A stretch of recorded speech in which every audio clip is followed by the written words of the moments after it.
gentlemen, my name is the beautiful Alicia Fox.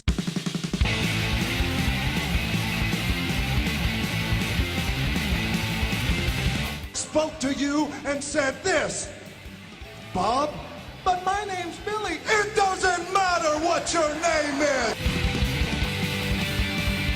Loaded up with alcohol, more specifically vodka, whiskey, beer, tequila, more beer, more vodka, more whiskey, and more beer. He's gonna puke! He's gonna puke! Puke!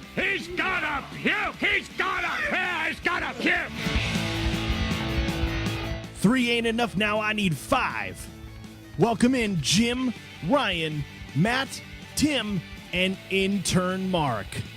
And after tonight, none of you in this ring will ever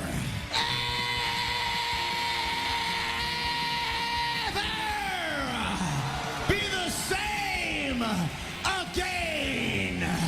Oh my goodness, what do we do? There's a 1, there's a 2. Oh! Wow. Wow, indeed. Welcome in. It is Halloween night, and it is apparently very scary because I'm all alone here. Matt is being a good dad. Tim is being a good employee. Intern Mark is being a good son or something. There's questions about where. I don't know where Ryan is, so you're just going to get me, which I couldn't be happier about because this was a great WWE day. So you're going to deal with that for 2 hours. I might be here all night. I really might. But let's first get to the business at hand. We have tons to talk about this week, including The Fiend finally freaking did it. And I'm excited about it. But first, our show is brought to you by Alicia's Pillows and Things on NGSC Sports. If you're decorating your home, you want it to reflect your tastes and likes. So why not add decor that reflects your sports, movie, and TV fandom? Alicia's Pillows and Things is your hookup. They feature pillows of all sizes, stools, and more with your favorite teams and characters. Log on to ngscsports.com. Find the Alicia's Pillows and Things tab on the homepage and place your order. So it is, of course, Halloween night. We're the podcast of Millennium. What's up, Devin? What's up, cousin Brian? What's up, Brittany? And what do we have? Oh, my God, the Blue Meanie here with us in studio this week. Let me get Meanie's mic up here. Meanie, how you doing, bud? Big Jim. It's so good to be here tonight. Wow, I'm a little in shock. Oh my God, I can't even handle it. Brittany's hanging with us. Woo, Devin's hanging with us. Brittany, Cousin hello. Brian hanging with us. But here in studio, it is just the two of us. Happy And I don't Christmas. have that. No, it is not Christmas yet. But tomorrow, Christmas music will probably be starting somewhere. You need to. I'm willing to guarantee that there is a station somewhere in the greater United States that at 12 midnight tonight, just a mere half hour after we're off the air, there will be a station that will fire up Jim, the do you Christmas have music. any Christmas music to play? I mean, I can get some here. Really. Do you know what my favorite Christmas song is? Have I ever told you? The last one that plays for the No, season. that's not true. I do have. I feel like I might know this because favorite. we did talk about. Oh, we you would remember that? Probably not. Oh, okay. If we're gonna be totally honest about it, Ryan. No. You don't. No. What is it? What is your favorite? You don't have it. You don't have it.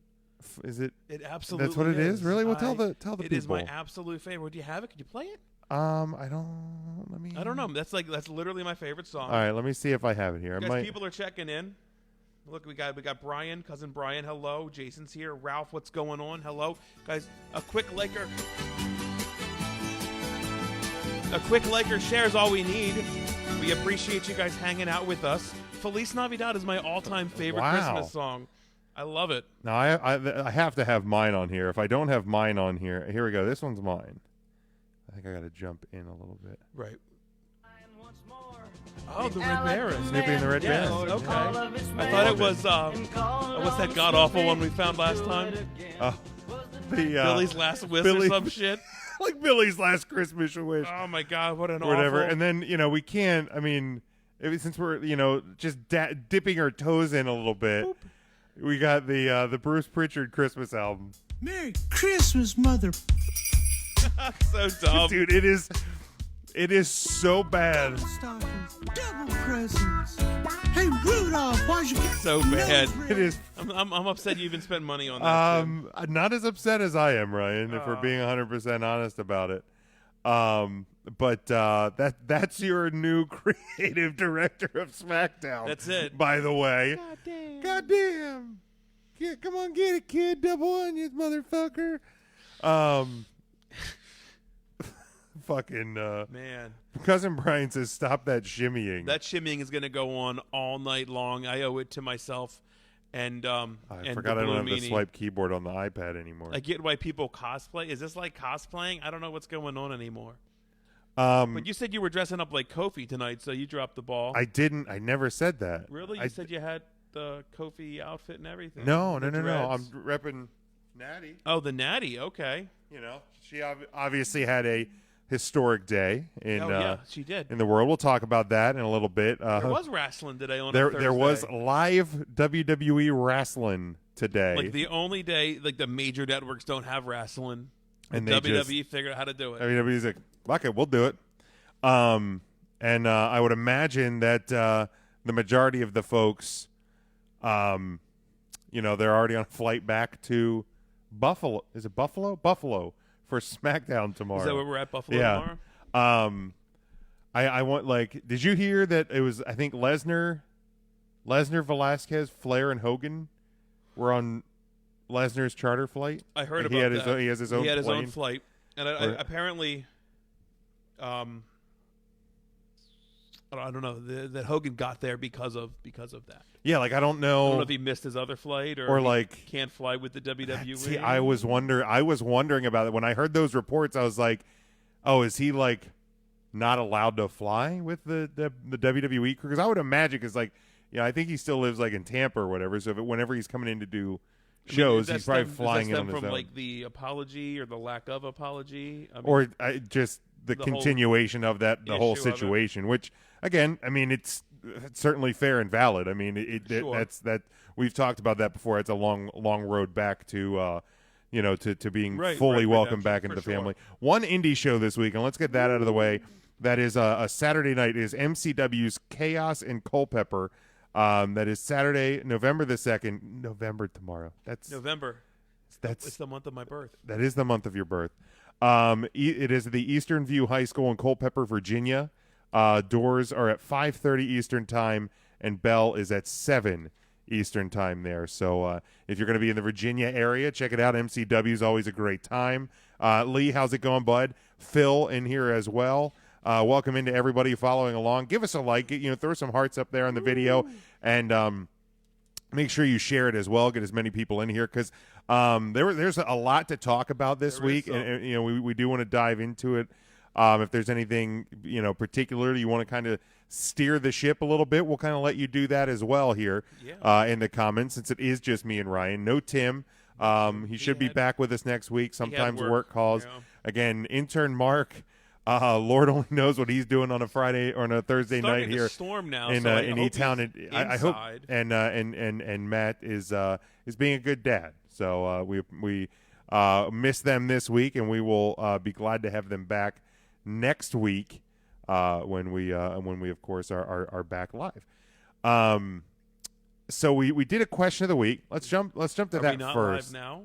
What do you mean? Well, you said when we were back live. I just when we're back. We're back live next week. I hear yeah, what not you're back saying. live. I don't just know. back, live next week. Did you ever watch that movie Backdraft? I did move. Yeah, it was Kurt Russell, ago. right? I think. Sure, it's a firefighting movie. Yeah, I remember watching. I haven't watched it since the first time I watched it. Yeah, no, I don't think. I don't think it's not a repeater. Unless you're a fire guy. Oh, it's Brian's first time checking out your show. Welcome in, Brian. Appreciate it, man. Sorry about the shimmying. I don't think you're that sorry, to be 100% honest. I can't wait to do it again. You can do it again. You can do whatever you want, music or not. Which I mean, it would be The more music's ridiculous. always here. banging in my head. The question of the week, since obviously we're here on Halloween night, is what is your favorite spooky? And I put that in quotes. that is certainly that's spooky. part of it. Character in wrestling history. We had some good responses in the comments. Cody said Boogeyman is awesome and a cool guy. He's met him before. Devin had said a tie between Kane, The Undertaker, and The Fiend. Obviously, three of them that really, really stick out. Charlie had said with the Wyatt family, Judas Messiahs, Silent Crow, Sting, Decay, and Su Yung. Oh, Su He Yung, said Dark Order has potential if AEW changes their presentation. I agree with that. Because he had asked, did Crow Sting count? And I said, I mean, really, it's interpretation of the word. Sure like, it is. You know, Right. there's really no right or wrong answer. Judas Messias was actually really cool in TNA when he was in there. Ref Larry said the I thought Brood. somebody said Ref Larry. And I Oh, was no. like, he's not that intimidating. He's not that scary. He just wants to keep the peace. And at Graps retweeted on Twitter said Vince because he just won't die. Hey, he's a zombie. So hey, it's interpreted. Interpolated? What's the word? Interpretation. Yeah. Interpreted. There it is. I knew I was going to find it. Lee says here in the comments, Kevin Sullivan. Anybody else want to get their favorite spooky character in wrestling history of all time out there? Feel free to drop it. The Brood was awesome, man. That entrance theme was a banger. Coming up through the fire. Yeah, circle some of the was ones really I included cool. on the picture, of course, were The Boogeyman has to come up, obviously. Boogeyman I put on there, Undertaker I put on there, Original Mankind. I mean, it could be any version, Really I guess. any but version, yeah. Original Mankind. Those Original Mankind vignettes with like creepy with the rat and he's pulling his hair out and shit. The Yeti. It's a Yeti. The Demon in WCW. Tony Schiavone That was did the Yeti? Schiavone. Kane, Papa Shango, The Fiend. Oh, nobody said. Now, see, Papa Shango would probably be mine That's if I me. really think it out. That one's mine, and I really trace that one for me back to when I was like 6 or 7. Whenever 6, 7, 8 years old, I remember going. Papa Shango had only recently debuted. Every time I see likes and hearts, I'm gonna. You're gonna dance. shimmy. Shango had just debuted, and I was at a live show in Hershey, and we weren't far off of the entrance ramp, Right. or the more like the entrance walkway. At that point, it wasn't a ramp. And he had the skull that smoked. Yes. And dude, the smell of that smoke. Is it sulfur? It was a real like bit, and it and I'm not trying to like use like the Gorilla Monsoon cliche, but it really did kind of like choke the air out of the environment immediately around it for a little while till it dissipated up a little bit. So that one, at least as a kid, and it like always stands out to me. Right. I mean, he put that spell on the Undertaker or on Ultimate Warrior, where like the black slime. Oh, in his head, and he was making him throw up just with like he's gonna puke. With He's puking everywhere. With This the is witch vomit. powers. Oh, vascular. That probably was. I mean, and the Undertaker at the same time, and it always seemed like they picked one. Here's one I definitely remember reading, like from WWF magazine. It was a whole article about like the Undertaker and the Ultimate Warrior at the what the hell was it called? The talking segment, the funeral parlor. The funeral parlor. Right. Yes. Where they like put the Ultimate Warrior in a casket, Oh. and he closed the casket, and like his lungs filling with last gasps And of like air. those guys they're passes coming out. out. They're And hitting it with the trying to- hammers. Right, and there's they're like pictures of it, and then they have a picture of it like popped open, and the warrior's sweaty, covered in and just, sweat. like, and oh, it was the so well the written. fabric on the casket was all ripped up. He apart. was trying to get out. Oh, As a my kid, God. that was so real. Well, I to remember me. when like so real. Like, was oh my it- gosh, he almost died. when real. heel Jake the Snake shut the Undertaker's hand in the Oh, casket yeah. lid, Yes. and like Taker's like dragging it's like Yes. yeah, like those little things, man. How real that Man, you're was. getting a lot of love here in the comments there, I Ryan. love it. I appreciate it. Thank you, Let's guys. look at Thank you. let's look at some of the some of the responses here in the live video. Lee says Kevin Sullivan. Sure, absolutely. Hard not to argue. Charlie again says staying with his big ass vulture hanging in the catwalks. Absolutely. Brittany says Luna Vachon. Luna always did like weird me out because she had the mohawk and she had like the veins and just that face only a bulldog could love. Great one, Brittany. Charlie also says Abyss. And yeah, I do want to talk on the ones that kind of came later, a little bit later on. Frank says Vader's White Castle of Fear.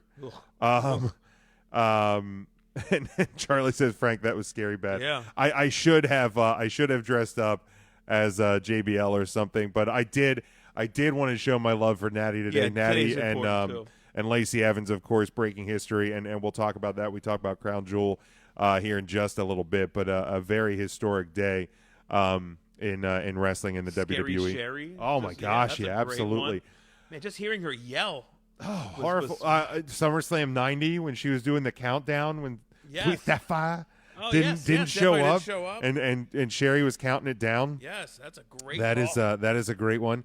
Everybody has a price. As I got a little bit older, when we got into like the Attitude Era, like that version of the Undertaker, like Ministry of Darkness Undertaker, you're fucking sacrificing people live on Monday Night Raw. That was wild. You're putting guys up on crosses. He's speaking in tongues and all that kind of shit. And something like as simple as him trimming the mustache off of his goatee and just had like his face looked longer. He looked had the teardrop. Yeah, had the teardrop. Like and I noticed he stopped wearing gloves at that time, and like you saw really how long how big his hands were. Right. Like and it just added a weird different dimension to that Undertaker character. The Brood with the bloodbaths, like Charlie says here. Yeah, the blood for sure. The Spirit Squad was scary. And really, for a long time, what's going on, Sherry? The what's up, Shane? Kind of like scary, intimidating characters, at least from in WWE. I mean, you had the Boogeyman, but that was, to me at that point, that was a little bit more. It wasn't like scary. I feel like you were a little older. Right, I was a little bit older. That's probably what it is. I think to a kid that would be scary. To a kid, I think like absolutely. The fingertips, the metal fingertips. That's yeah. creepy. Well, and just the worms. You are scared of the Boogeyman, right? Like you literally are. Like that's the kids are scared of the Boogie. But now, when you look at cousin Brian, Vicky Guerrero, again. Spooky can be interpreted. I'm surprised we don't have a Vicky Guerrero "excuse me" sound. Maybe we'll have to look for that. Like we're as you noted, if you are subscribing to our Patreon, patreon.com/3Count Thursday, for just $2 a month or more, you can hear our pre-show, post-shows. We're getting ready. We're just talking, getting levels. Last week we started going through the soundboard. Yes. It's been a little bit of cleanup. We got a lot of sounds we use, some that we don't use, so we're kind of working on cleaning it up. So you can hear us go through some of them, and there will be ones that we will begin to add as we think of Vicky Guerrero. Lee earlier in the comments said Kevin Nash's Oz mask was spooky, and it actually was. The mask was very creepy. Yes. Cool thing, if you're an Oz fan, you can head down to Baltimore for Starcast 4? For Starcast, and they're having photo ops with the original okay. shawl gown thing that Oz carried out to the ring, his robe, if you will, that he wore out to the ring, the actual original Oz robe for pictures. And speaking of which, if you're going down to Starcast, we don't promote this very often. We're not part of AEW, right, we're not Starcast paid or anything. Any of it. But tomorrow at the 12 o'clock hour, they're having a big sale. All of everything is 50% off. Entrances is 50% off. Oh, wow, okay. Packages to meet and greets and autograph packages are all 50% off. They got Don West in, and they're doing a Don West deal. God. For 1 hour only tomorrow at Fucking noon. Don West. It's so good. It's so good for them to do it. Tomorrow at noon, check out the Starcast website. I forget the page, but everything 50% off from 12 to 1 o'clock. Definitely worth it if you're going down to check out Full Gear or just checking out Starcast. You might as well get some autographs. Downtown Baltimore. Sting's going to be there. I think that brings the Sting packages to $60. Well, and the Sting packages, it's red, white, and blue Sting. It's the first, it's not Crow Sting or Wolfpack Sting. It's the old Great American Bash, red, white, and blue makeup. Right. Obviously, you're not going to have the bleach blonde high flat top, but you at least have the makeup and the jacket that he wore, which is a huge selling point. Obviously, especially if you are a fan of the old WCW. So, that's a pretty cool deal. Haven't decided if we're going to make it down for that or not. But obviously now looking at like currently, like there hasn't really been one of those like the stuff with the Fiend it's not like scared me. Like, I'm old enough to know that, like, obviously it's a show and this and that, but it has, like, there's been some of the things with the Fiend and even the Firefly Funhouse when you see kind of this darker side to Bray Wyatt during the Funhouse segments, that it is creepy in a way. So, like, I can see now, like, if you are a fan, and especially if you're younger, that it would be a little bit creepy. Charlie also says he didn't know at the time, but Zeus and Earthquake scares the shit out of him because they were going to kill Hulkamania. Oh, and the rumor and innuendo, pal, is that Conrad's working on the blonde flat top. Oh, wow. So he's just going to open that First Family MC checkbook and let's cut your hair. Here's a like he's just job. going to start. He's going to write a 1 and he's going to start writing How many zeros. are you going to need here, Sting? Sting, how many are you going to need, brother? Which that would be really cool. Really, really cool if he could get Sting to do that. So pay attention to it. And again, tomorrow you said high noon, right? High noon on the East Coast here? Noon on the East Coast, yes, All right, sir. very good. All right, we will talk about Crown Jewel, but let's back up. I want to talk about a little bit of AEW this week, and more particularly for me is the stipulation that has been added to the main event at Full Gear coming up not this weekend, next Saturday night in Baltimore. The Charm City. The announcement by AEW says this: AEW brings in 3 judges for the World Championship title match at Full Gear pay-per-view event on Saturday, November 9th. Panel of esteemed judges could decide fate of Chris Jericho versus Cody at Royal Farms Arena in Baltimore. This was on October 29th, so it was 2 days ago. It's Tuesday. They announced a new tiebreaker stipulation for its World Championship title match featuring defending champion Chris Jericho taking on the American Nightmare Cody at the Full Gear pay-per-view event in Baltimore on Saturday, November 9th. In the event, there is no winner at the end of a 60-minute time limit. The panel of 3 esteemed judges who will be seated at ringside must vote for a winner. In the event there is not a unanimous choice, the majority decision will be the winner. This will ensure that a draw will not be the outcome of this World Championship title match. First off, I don't hate it. I know you hate it. I hate it. I know you do. You act like there's no judges in any sports. There is judges in some sports.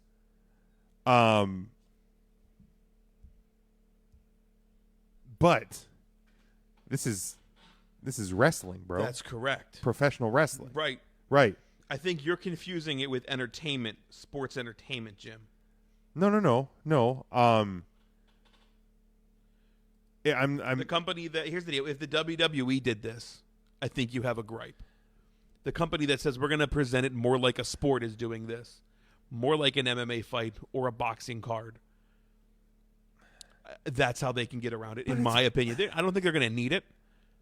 They better not fucking need it. I'm sorry. And I love Chris Jericho, but in 2019, if I'm watching a 60-minute match with Chris Jericho, yes, I am bored out of my fucking skull. It's tough. Like, I'm sorry. It's tough to watch. Like, Alpha Omega 1 was really good. How long was that, though? It wasn't 20-ish. That's not even drifted. Alpha 40 Omega minutes. 2 at was that one at All Out, or was that Double or Nothing? I can't remember. But the second time they met, that one felt that one was at Double or Nothing. So that was the first AEW show. That one, like, just that drug on. That one was a little painful to watch. And that was 20, 25 minutes, something like that. Like, I'm going to pull up Double or Nothing because I'm pretty. No, you're right, dude. That's long. Like, it takes. And WWE's done some bad 60-minute matches. Oh, yeah. They've done really good ones. Like, Brett and Shawn is still, like, I know Tim had posted a question yesterday on his Twitter.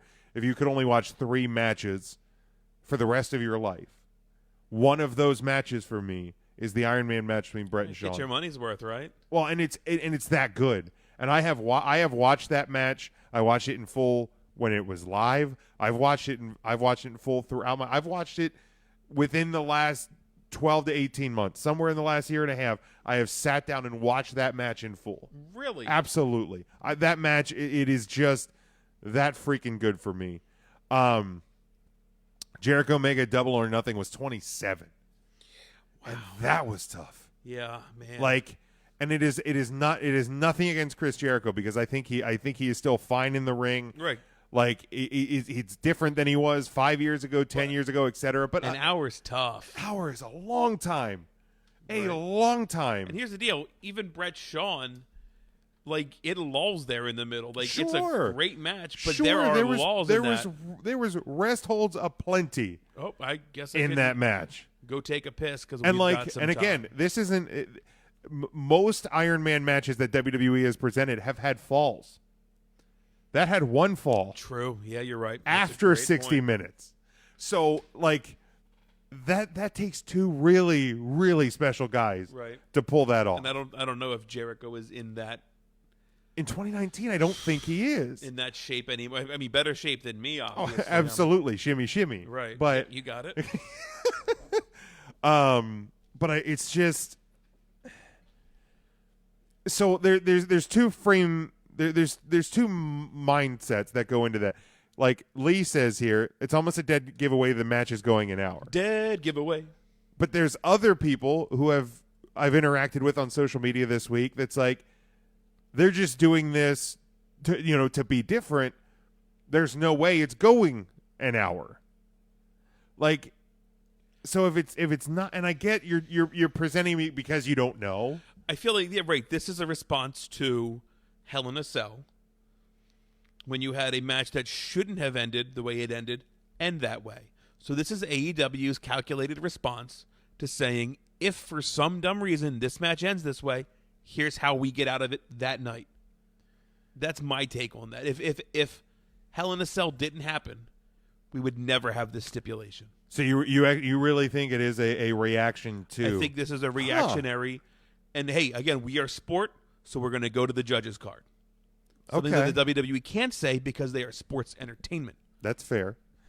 AEW, another thing, like I'm fine with them doing the time limit thing, but please get your ring announcer mic feed somehow going through TV better. Because whenever he makes the announcement, like during the women's match, particularly this week, it stood out to me. He announced 5 minutes left.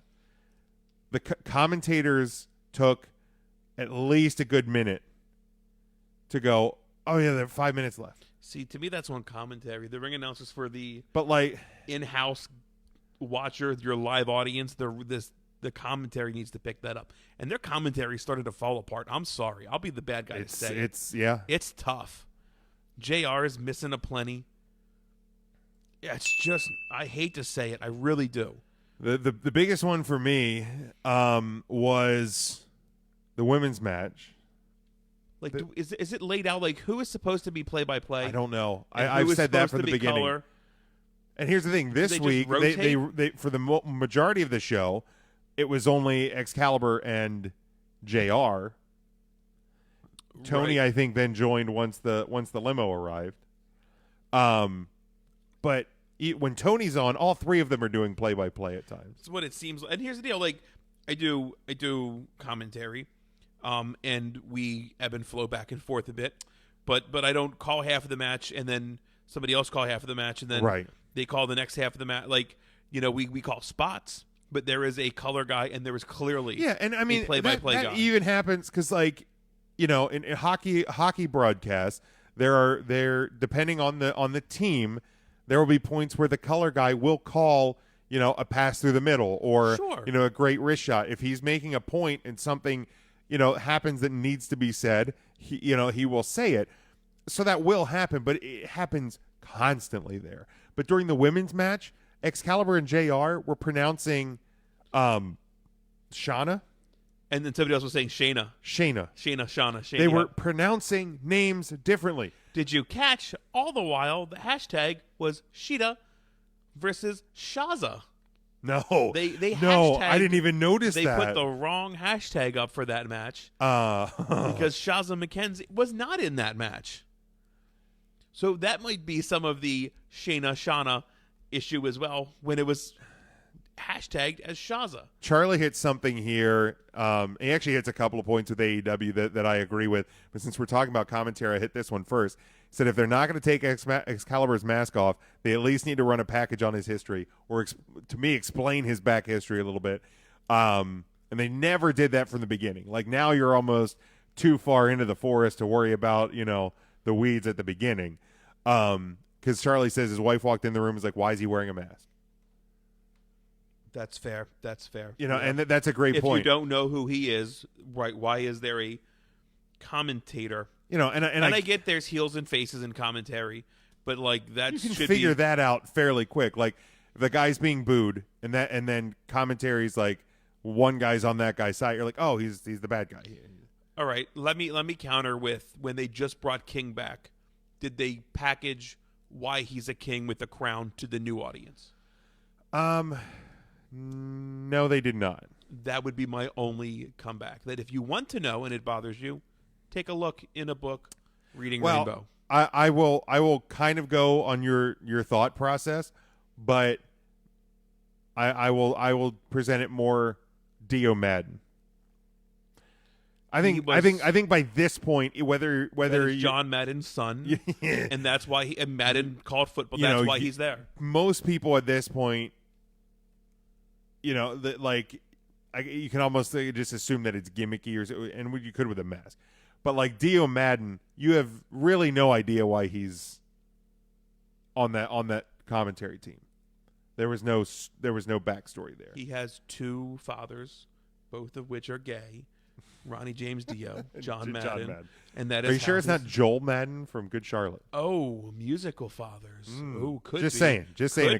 It could be Joel Madden. Yeah, and Ralph, we know that Jerry's been he was the king of Memphis, and it's been the moniker that carried the whole way. Ryan was just playing devil's advocate a bit of right. But if you're new to WWE fan, and Jerry the you King don't know Lawler Memphis. is back on commentary, why is he the king? I mean, also he's not wearing the crown. Well, I get it. I really do. Right, get it. right. Yeah, my thing was AEW's new, so if you're just now watching wrestling for your first time ever, why is the one guy called the king? Why does this guy have a mask? I get sure, it. and I do try not to be overly picky about stuff like that, and say be things like, why do I care about this match? Who are these individuals? Right. Because I don't have an extensive background of New Japan or PWG or indie wrestling. Like I haven't been watching Ring of Honor for over a decade. Like my watching of TNA and Impact has been sporadic at times over the year. So I don't have this back catalog of knowing who a lot of people are. So I try not to be the why do I care about this like the women's match this week. Like I'm not overly familiar with either of those two women. I try not to be like, why am I caring about this match? I try to, watch the matches presented, and that's what it is. Lee says there for sure some production issues at AEW. Shivani should be the main play-by-play guy and get a new color commentary. I actually like Excalibur. I think he fits into that booth really well. Sometimes I feel like JR and Tony do step on each other a bit. I love hearing Tony in the booth. I hope that they can correct some of those things as well. And I know like this week I had because I did my sports podcast last night instead of Tuesday. So I only saw the first a little bit over an hour of AEW live. And when they did they announced the match, it's like with a 20-minute time limit. My wife's like, that's different, isn't it? And I go, that's something that's been done over the history. But like, that's somebody who's not a wrestling fan and hears that and is just like, that's a little different. And then I explain to her why they're doing it.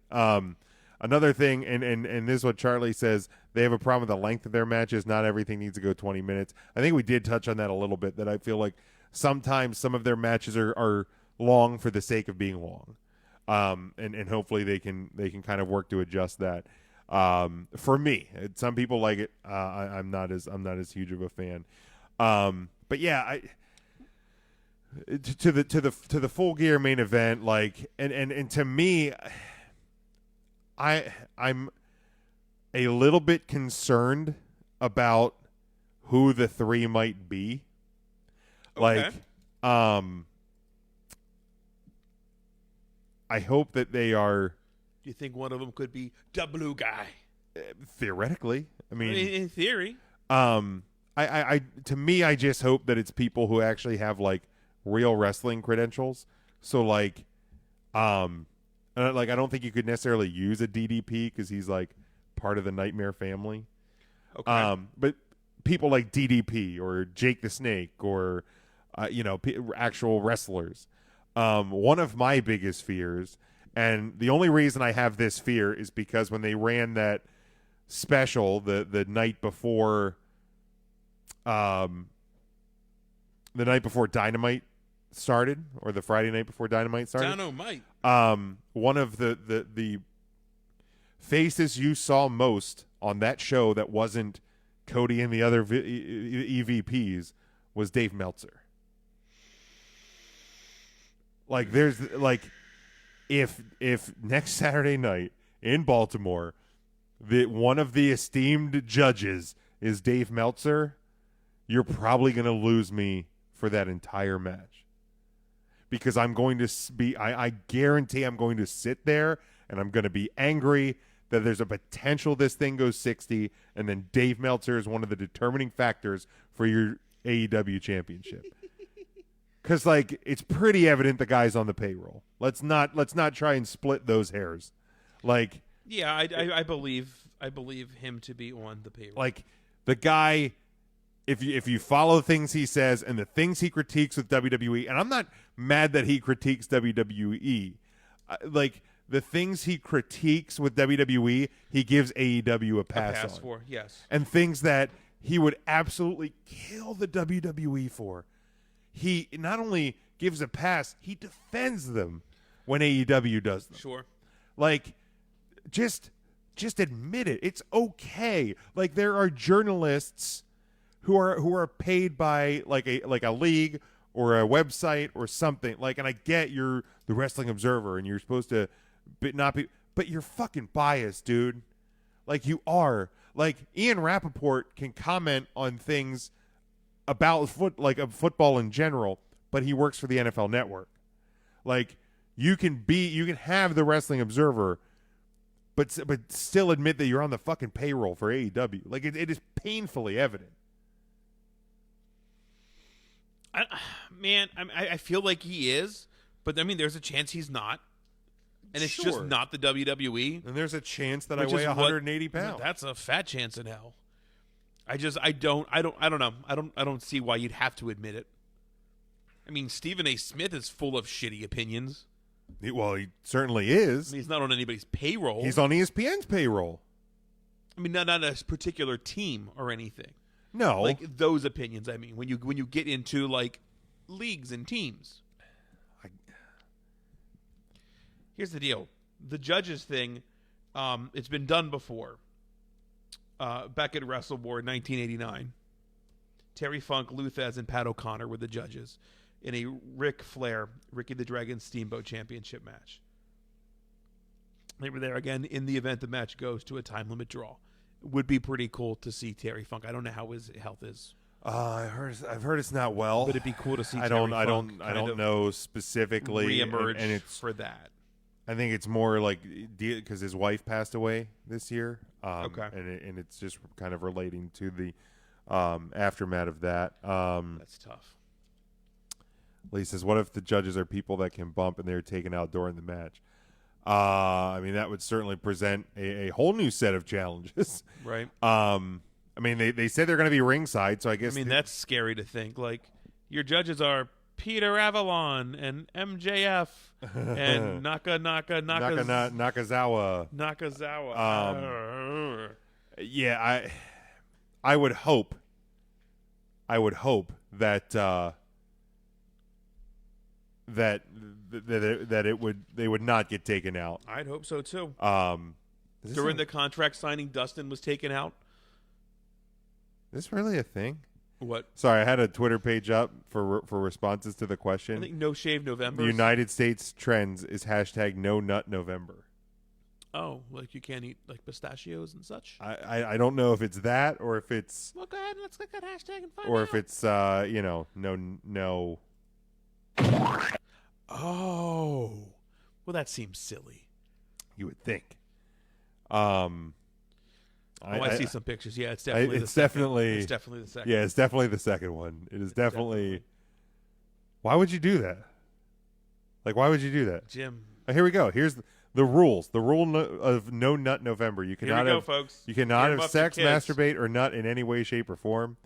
Watching pornography and having boners are allowed, but you can't nut. Why the hell would you do that? Right.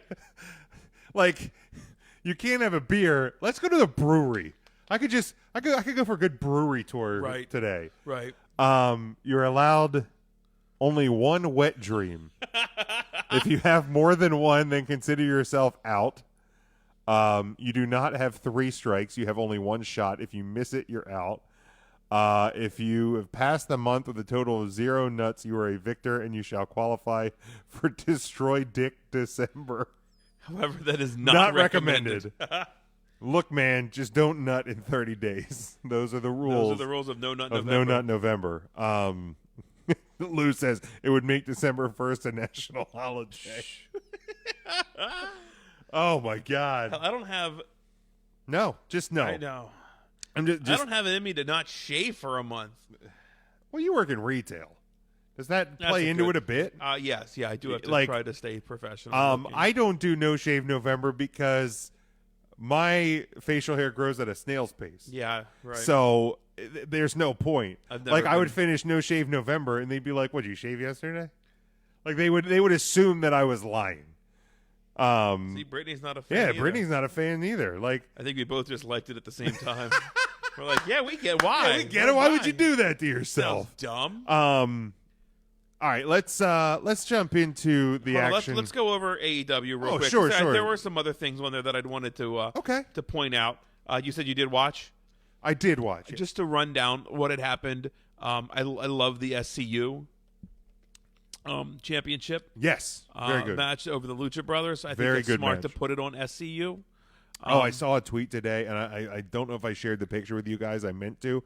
Apparently, there was a group of kids, like 2 or 3 kids in the front row, that the whole match just screaming SCU the whole time. And apparently, when the match was over, Scorpio Sky came out with the belts, let him touch it, gave him a hug, and said, "Thanks for helping us win." Awesome. Yeah, super Good stuff, cool. dude. That's what wrestling's about. That's That's exactly really what cool. it's and I know about, we're going to man. touch on that later with what happened at Crown Jewel. Yes. Because sometimes moments are bigger than what actually happens. Absolutely. So that's awesome. Absolutely. And by doing that, like, we have hooked those 3 guys for life. Like, those are wrestling fans for life. Just like the BWO.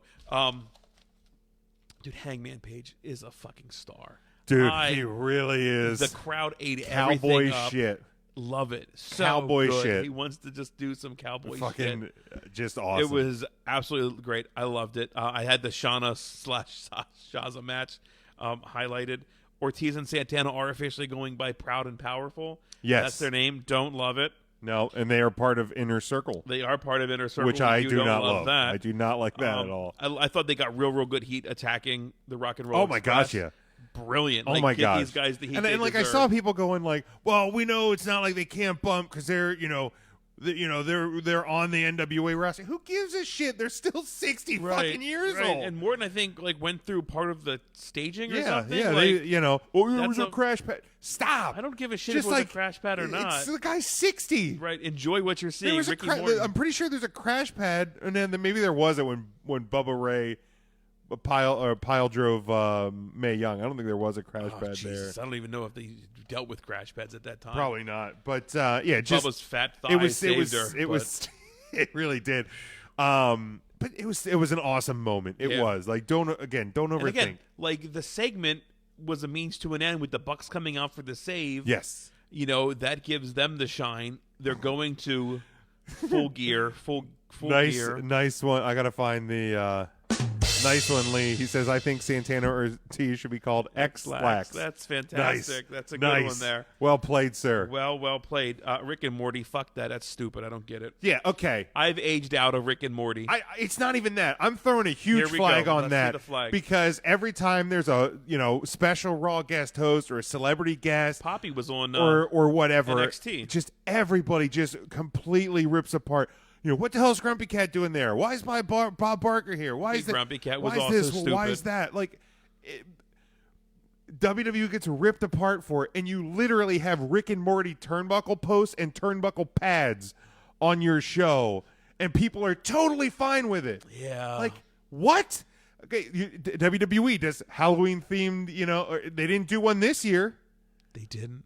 But they've done Halloween themed, matches where there's pumpkins and shit in the ring. They do the Thanksgiving matches, brawls, for the sure. Thanksgiving brawls, and they get ripped apart for it. But you have fucking. Here's the deal: they're stupid. They should get ripped. They're stupid, right? Just call a spade a spade. Exactly. Yep. You have Rick and guys dressed up as Rick and fucking Morty coming down to the ring, and some goofy video game from 2015 that nobody knows what the hell it is. Why is the cleaner in this fucking goofy ass costume? Nobody freaking knows, but that's okay. There were some that's birds just that Kenny. knew. That's Kenny. It's Kenny. I think Kenny plays to his market for sure. Right. But if it's shitty and stupid in the WWE to do shitty, stupid things like that, correct, then it's shitty and stupid in AEW. You're right. I agree. I think we're saying the same thing. We are. I just had to get it out. Right, you got it out. Ton of 6-man action. Mm-hmm. Like, I know that was like a Ring of Honor thing, the 6-man tag. Like, do you think we're going to get a 6-man strap in AEW? I think it's certainly Elite, possible. With the Bucks, you had the Beaver Boys and QT. Now, again, they're like the jobbers. Who else was there? Hey, every time there's a 6-man tag on WWE, the hybrid everybody throws the Teddy Long gif out there. That's true. And there is, and I'm fine with it. If they're good, they're good. If they're bad, they're bad. Right. I think you could potentially see it. I know Cody has teased a new title being unveiled. So maybe it's a 6-man. I forgot to put my hand down on the thing to rip the paper out. Just throws a whole almost tablet. smacked you in the face. Damn it. Merry Christmas. And then the contract signing, it was kind of, I was waiting for it to happen, like waiting, and it just didn't happen, which is cool. I'm fine with that. It's different. The backstage thing happened with, and I think what's his name tweeted out a picture. The picture of the his arms in a cast. Okay, so Bob Orton. That No, shell, that like the it's shadow it's selling. Yeah, that's fine. I didn't think it was a bad AEW episode. No, the chairs they use look very low rent. Yeah, and it seems like a weird thing to gripe about, but but here we are. It looked different than WWE did it on the ramp and not on the stage, not in the ring. Right, which I'm fine with. Are you okay with that? I'm fine with it. I loved Chris Jericho's David S. Pumpkins jacket he had on. Yes. Absolutely fantastic. What's your favorite Halloween movie? Before we move I don't know if I necessarily have a favorite Halloween scary movie. The Shining. Great. Love The Shining. Great film. We'll probably not be seeing this new one they have coming out. Oh, like The Shining Part 2. Yeah, or whatever. I thought it was just a remake. No, I think it's a continuation. Danny grew up. Yeah, it's grown up Danny. Hopefully his whiny ass mom isn't there. I think she's dead. I think she's crazy. I don't think she's dead. Oh, the mom. Crazy. She went crazy. Yeah, I think she went crazy. Right. Red Rum. What's yours? Man, I'm like, I was born in '83, so I'm old. But like in the '90s, man, Scream has to have like done it for me. I fucking love them all. You know they came with a fourth one? Scream? There's 4 Screams. Nope, didn't know that. Is that the ones with Jennifer Love Hewitt? Nope, that's I Know What You Did Last Summer. Oh, okay. I love Jennifer Love Hewitt. She's attractive. By the way. Red Rum. Now, who was that? There's a 4th Scream where they came out. It was a couple years ago, maybe 10 years ago, but it's different. Like the rules changed because they're like live streaming it, and it's modernized to not be in the '90s anymore. Okay, so Brady says all the Hellraisers. Pinhead, that's a badass oh wow, character. yeah. I always think about the cover of Raw magazine, I think, or the WWE magazine, when Steve Austin had the the Pinhead, pins. Yes, the Pinhead. yes. Yeah, I was never much into like scary. I mean, I saw like House of a Thousand Corpses. I saw The Exorcist. Zombie ones are fucked up too. I saw The Shining. Like I'm not into. Right. I'm just not into shit to scare me. I Like get you. if I'm taking a couple Boo! of Just kidding. yeah, if like I don't like being scared. I don't. I like a good like at Knoebels. That haunted house is a Oh, sure. blast. Like the old dark fun house. That's fun. yeah, that stuff like that's fine. Yeah, I don't do like the Field of Scream things and where I'm okay, just not in the buildings because it's tight and dark, and I get panicked. You would do awful, Jim. You'd be all right on the hay. Well, no, man, not even that. No, because I can't get the hayride's badass because there's individual scenes they'll run you into a barn and the door's closed. Yep, no, and then the scene starts. You would not do well. Very claustrophobic. There was you would not do well Bert at all. Kreischer show Kreischer. or something on Netflix or something. I'll have to try and find it. You would find it pretty amusing. But he did like this haunted house thing, and he's going through, and he's like shoving it was like him, a guy, and a girl. And he kept shoving the girl into and and he is drenched in completely drenched in sweat. I mean, what it would look like if you and I ran 100 feet in the middle of summer. I mean, just that old 100-foot dash, just filthy with sweat. But yeah, I'm not scary. Scary You don't can do the fuck scare, off. that's It fair. really can. I don't do those well. That's fair. Let's talk about today. Let's talk about today. Crown Jewel. Wait, before we go on, Oh, Jim, man, here we there's go. shit that happened this week before we talk about Crown Jewel. Okay. Did you watch NXT at all? I saw the Balor promo. Okay. I heard that obviously NXT War Games women's match. Yeah, that's pretty exciting. The captains are Team Shayna, Baszler and Ripley. and Team Rhea Ripley. That's freaking awesome. They haven't announced the teams yet No. officially.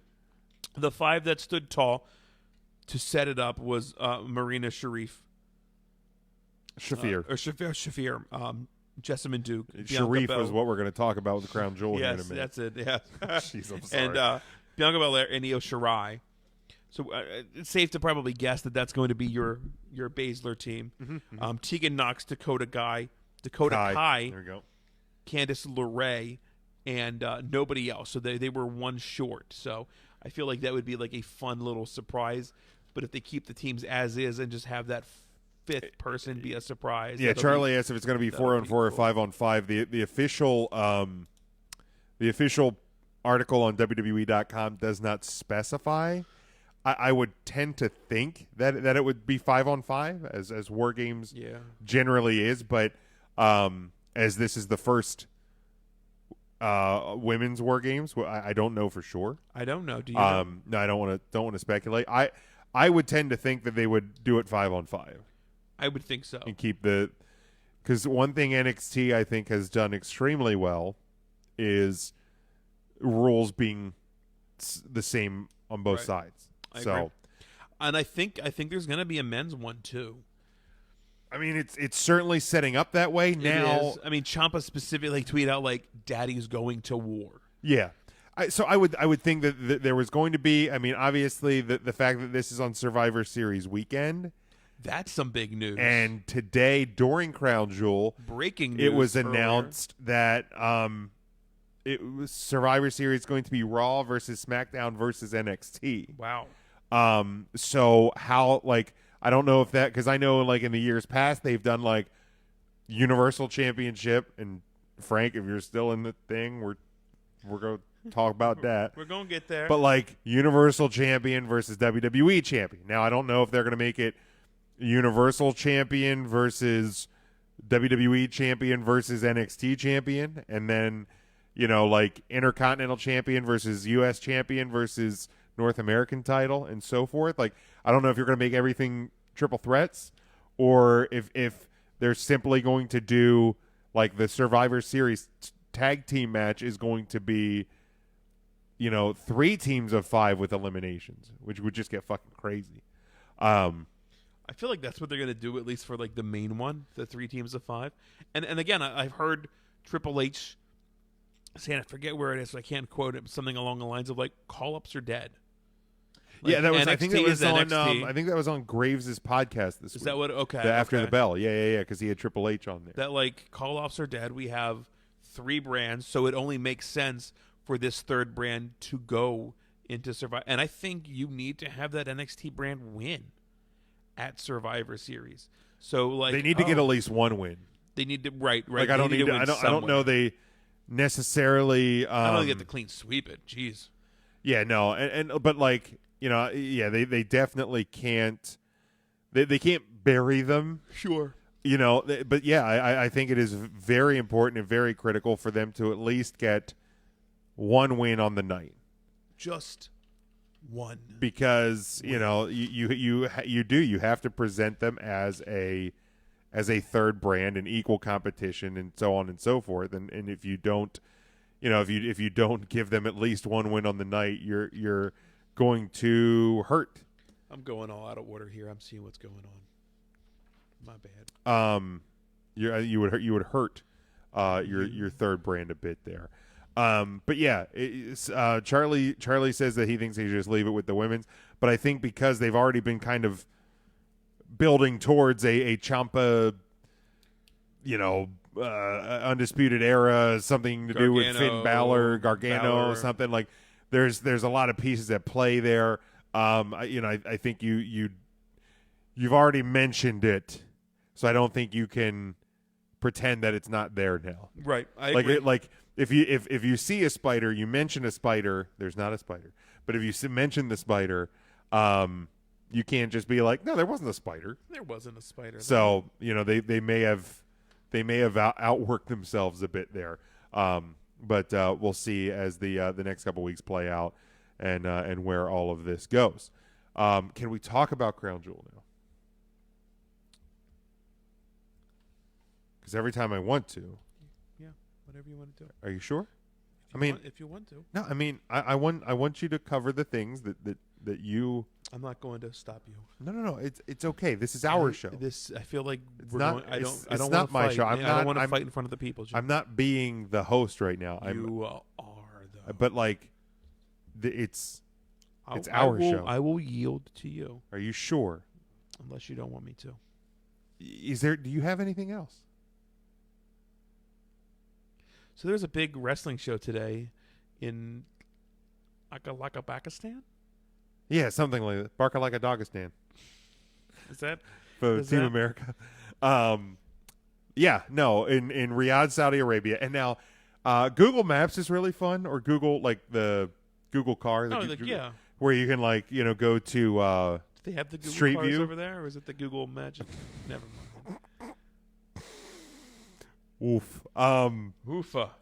But I'm going to try and pull up. What? I'll actually lay off of it today because I actually watched this, Jim, something I didn't think I would ever have to do. I don't want to say have to do. I didn't think I would have the excitement to do. Yes. I made a man of my word. I said I would watch when they when the women can play over there. And, they're not kidding when they say that thing's in the middle of the desert. Oh wow. Like if you search King Fahd International Stadium, and you pull up pictures, I mean it's in the fucking desert. I mean it's literally it's literally in the fucking desert. Literally. I mean, yeah. It's crazy. Have you ever seen like Arizona? I mean, I feel like that's the desert too, right? I don't know. It is. But like I don't know. Maybe I imagined it like maybe like less camels over there. Not being. I mean, there's some buildings around. They're not that far away. If you zoom out a little bit, like you can see, there's like yeah, but like this is your.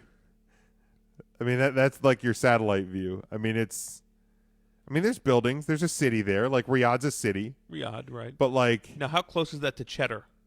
I'm not sure. The other like, one. I mean, you ain't going too far until you're right. Till you're combing the desert like on a horse like with no name. Spaceballs. We ain't found shit. Nice Spaceball reference. But no, Crown Jewel today started at 1:00. I was able to actually pretty much catch the whole thing. So did you watch Impact Wrestling this week? I fucking hate you sometimes. the first thing I'm going to talk about, I'm not going to go through each match individually, whatever. The first thing I want to talk about is the history that happened.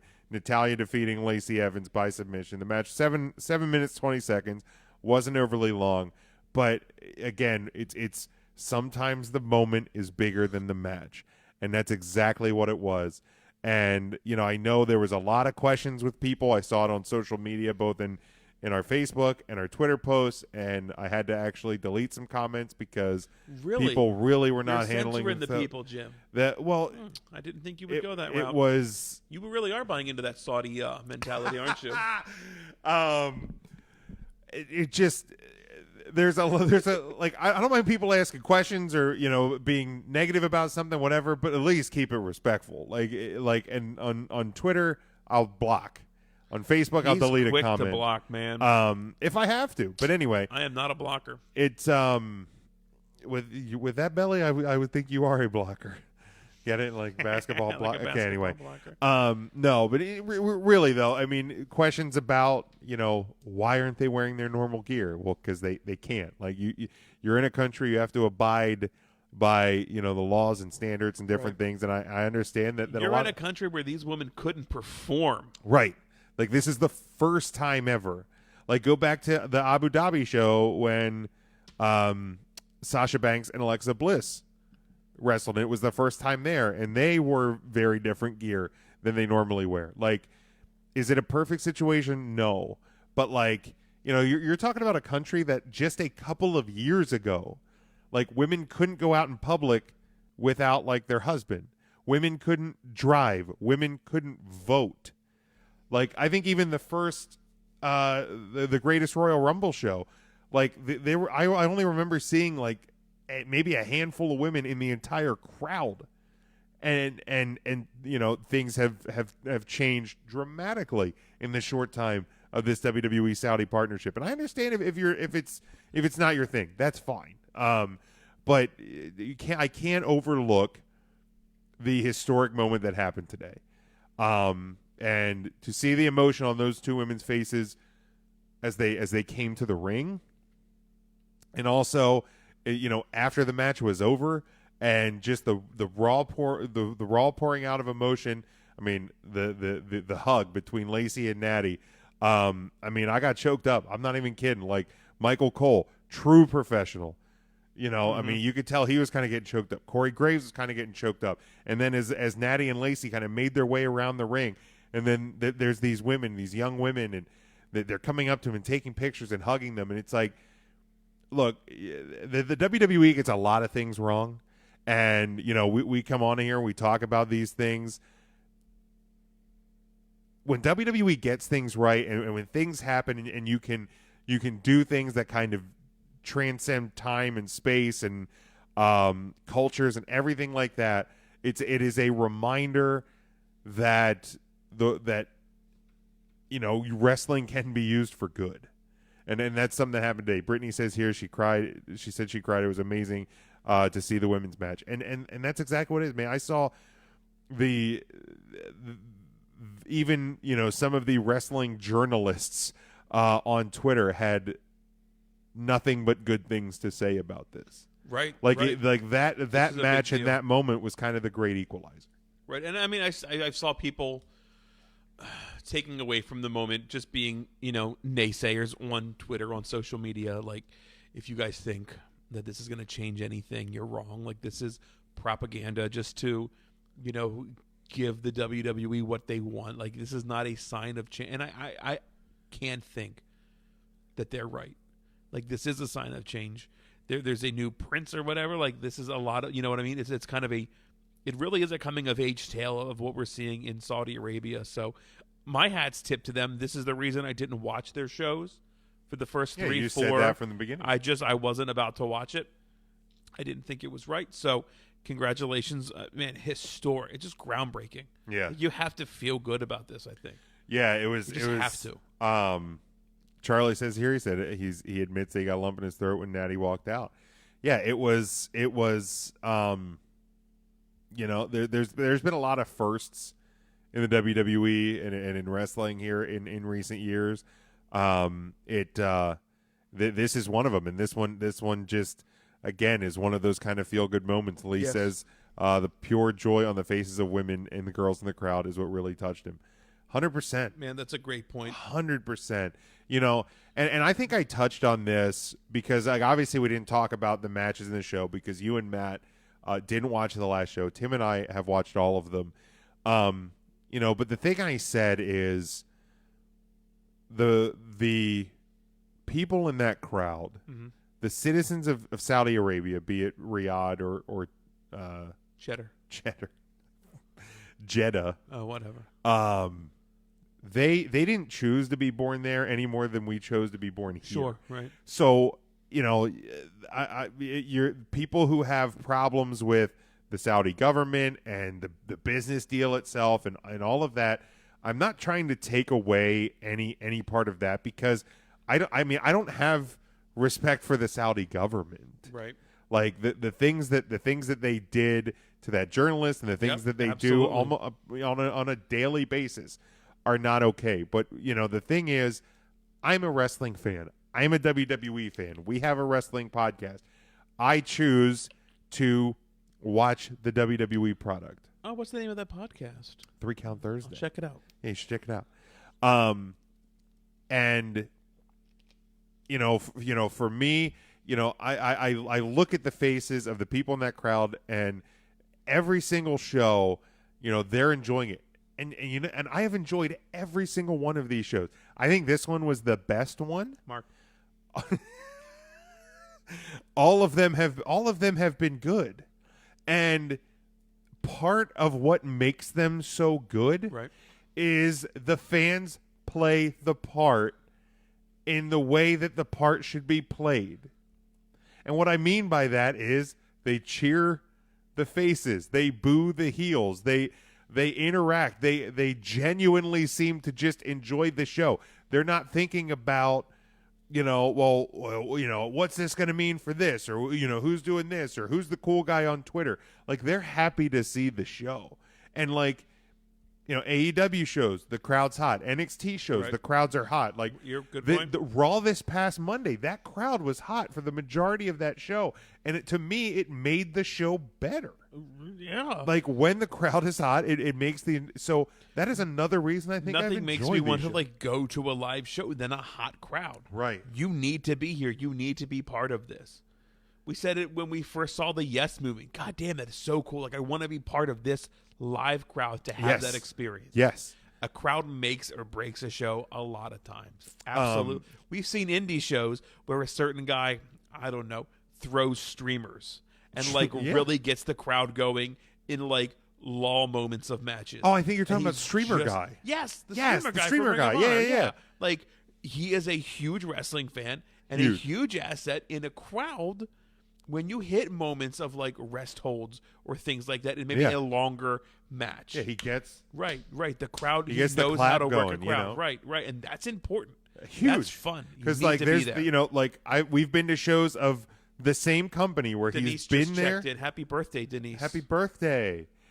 We've been at shows where he's been there, and the same company shows where he's not been there. And something's missing. It's a dramatically different feel. Grammatically different. Yes. Charlie says living in that culture for 3 years during the Gulf War. He said it was an amazing moment. The match was okay, and it went beyond the match. Yeah, there was nothing special. Go have some fun, brother. There you go. Whoop, whoop. Too sweet. But yeah, it you know, that the match, the moment, the match, there was nothing overly special. It was a fine match. It wasn't, you know, it wasn't going to be. It's a match we've seen time and time, and they were able to get the spots down to make sure nothing bad happened. It's almost like there was got a ripped plan off or there, something you know. crazy happened. Right. So no yeah, ankle slips. Ha ha ha. Funny. Super. You know, super amazing moment there. Speaking of super, did you see Superhuman went through a microwave? I did not see Superhuman. You're missing it. Go through a microwave this week. Right through old Mikey wave. I think we've got time. There's not a ton more to talk about. Is there? Let's run down. Stinker of the afternoon. Braun Strowman and I Tyson thought, Fury. oh, I was going to say Natty again. Oh, come on. Oh, my bad. It was Tyson and Braun. Hands down. Not good. Trash. Not good. It was exactly what I thought it would be, and I hated it. Yeah, it was bad. 8:04. Hated It it. felt longer. It felt Is that longer. all it was? Yeah. It felt.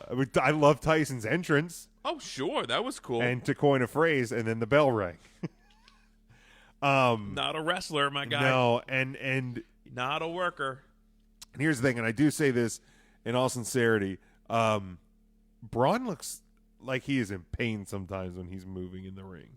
He's a big boy. He's a big boy. What did he build? Was it 380? I think I Yeah, remember I hearing today? he might be less than that legitimately, but like, and then I know he came from the world's strongest or the strongman competition Sure, world. right. So the Country knees strong. probably aren't the best. You know, it's probably good for him. Running. Yeah, running, running constantly. Right. But I think it would, and you're probably not going to get it because you're getting near WrestleMania season. Never gonna get it. Never gonna But get it. you know, I think it would serve Braun Strowman like it did Bray Wyatt, really well to kind of just not be on TV for a while. I agree. You know, I'd be fine maybe with that. heal Let them him knees up Cool a little bit. and I mean, he's come pretty. back. He's pretty cool actually. Now there's not much going Yeah, on you with can't him. get, you don't get much cooler than Right. being knocked out by Tyson Fury, and then have him no sell your power bomb after or power slam after. Tyson didn't sell much of anything. Nope. I And think again, I get it. I feel like Tyson midway through that match realized like, oh, this is tough. Yes. Like, boxing and throwing hands is one thing, and well, that's like hard in and boxing, of you have itself. 3-minute rounds and you're throwing punches. But like this, you're wrestling nonstop. is tough. And there's it's You have to take damage, sell damage, process, retaliate. I mean, Sure. like and I hate to say like the acting of it is just clearly not there when you get an athlete inside the ring with a professional wrestler. yes. It's obvious. Yeah, but that was a clunker. Yeah, let's where's that? Yeah, it was close. There he is. Yeah, absolutely worst match. of the Lesnar night. and Kane opened the show. I think this one probably had some of the most mixed reviews of the day. I believe it. I was fine with it. I mean, it was 210. There wasn't much to it. It was basically an MMA bout. Yep. But here's the thing, and I think this people don't necessarily realize, and it probably could just be a consequence of people don't read as much as I do online. Right. Like, I mean, Velasquez has had bad knees forever, but like, I'm pretty sure that like he's getting knee surgery like soon. Tomorrow. So like, you know, you get him on the Saudi show, you close the little bit of that chapter with Brock Lesnar for now, then he goes and gets surgery. Sure. Takes the beating with the chair, gets him off TV because he is signed to the WWE now. So this isn't a one-off. Tyson, as of right now, one-off. Fine with that. Fine with me. Never see him again in the Totally in fine the with wrestling ring. Because like, I mean, Velasquez has worked in AAA, right, and I think elsewhere. And I think that was the WWE's problem is they were assuming like when he wore a mask down there, like we're did. going to see Velasquez like wrestle a match, and this, like you said, was an MMA bout, and Velasquez got caught. Sure. But I don't know like why anybody would be upset because that was the story. Right. It was is Lesnar lost, so Lesnar like revenge. It was revenge. It wasn't. This was never going to be a long match. This was, and I mean, it could have been, it could have been a relatively long grapple. But here's the problem. Like, again, MMA and boxing, they work in 3 or 5 minute rounds. This ended in 2:10. Sure. Like, you weren't going to see them roll around on the mat for 11 minutes. Right, and they're both MMA. Like, why is anybody shocked that it went MMA style? And again, missed a punch, got caught in the right. Like, exactly. I just don't get the exactly. upsetness. And they're like, "Well, why did he tap out so fast?" I'm like, "Let me put you in a Kimura lock." Right. Here's the deal. I thought it was a super hot opening, a la WrestleMania. Yes. Oh, we're starting with the wow. Right. That shock sort of jumping thing. right into it. I hated the match. I really did because I know Kane can wrestle. I get he's hurt, but like I've been spoiled to see what Kane could do, and I was excited to see it in the WWE, and we didn't get to see that. What is it yet? Yeah, I was gonna say there's still meat on that bone, and I think that's what people are overlooking about that one as well. Is there's still plenty of meat on that bone. But Brock's still your champion. and there's plenty. Ray was swinging that chair pretty hard. Sure was, and there's plenty more to that story as well. There is. Brock beat the hell out of Ray's kid and him. So tag team turmoil. Did you catch this? There was like a headshot. Yes, did you catch that? I did see that. They said shot to the face. They specifically didn't say head, but they called it a face shot. In the face. In the face. Tag team turmoil match. It was obviously the longest thing on the card. The OC defeating the How Viking long was that, Raiders. about 18 hours? It felt like? 32 minutes 5 seconds. That seemed long. I didn't think it felt. There were in the middle. It kind of got when I think when you hit the, and I'm not shitting on that when you hit the. Zack Ryder's and the B team. I knew you were going to start with the Zack Ryder. I'm just saying, like, son of a bitch. I knew you were going to start with that. Okay, look, I saw somebody tweet that they should leave Ryder in Saudi Arabia. I didn't go that far. Well, I think that was from at 3 Count Thursday. No, just kidding. I'm kidding. But this guy named Big Jim Ziggler and Rude work well together as a team. They really do. I love Heavy Machinery. I thought it was going to be the Viking Raiders. I thought you were just going to keep stacking accolades on them, but I mean the OC are legit as well. I mean they've been around the world together. So was Rusev there? The accolade? He said I wasn't. Was he in that match? He was in the later one. You said accolade. I suppose the team mode. Mansoor is a future star, dude. That guy. Yeah, Mansoor. That guy impressed me. Cesaro, dude, how good is Cesaro? He just so. There was a tweet I saw. I think I shared it in our group that It feels like that this is the conversation it's had with Cesaro. Hey, just go out there and have a 4 or 5 star match every night with a new guy. And he's just like, okay. And somebody goes, he's the Bret Hart of 2019. Solid. And I think that's a great analogy because if you look in those new generation years, Bret Hart was going out and having bangers all the time. I read that. I saw that tweet, and I read that tweet as like Bret Hart in 2019 would be the guy that Cesaro couldn't get a 4-star match out of. That's how I read that tweet. What an ass. That's my bad. I read that one wrong, apparently. But it makes sense. Yes. You're absolutely right. Yes. Unsung hero now. Yeah, Cesaro's fantastic. That match was really great. Mark finally checks in. Mansoor gets the victory. AJ Styles defeated Humberto to retain the U.S. title. That match was much better than the one on Raw. Yes. Not that the one on Raw was terrible.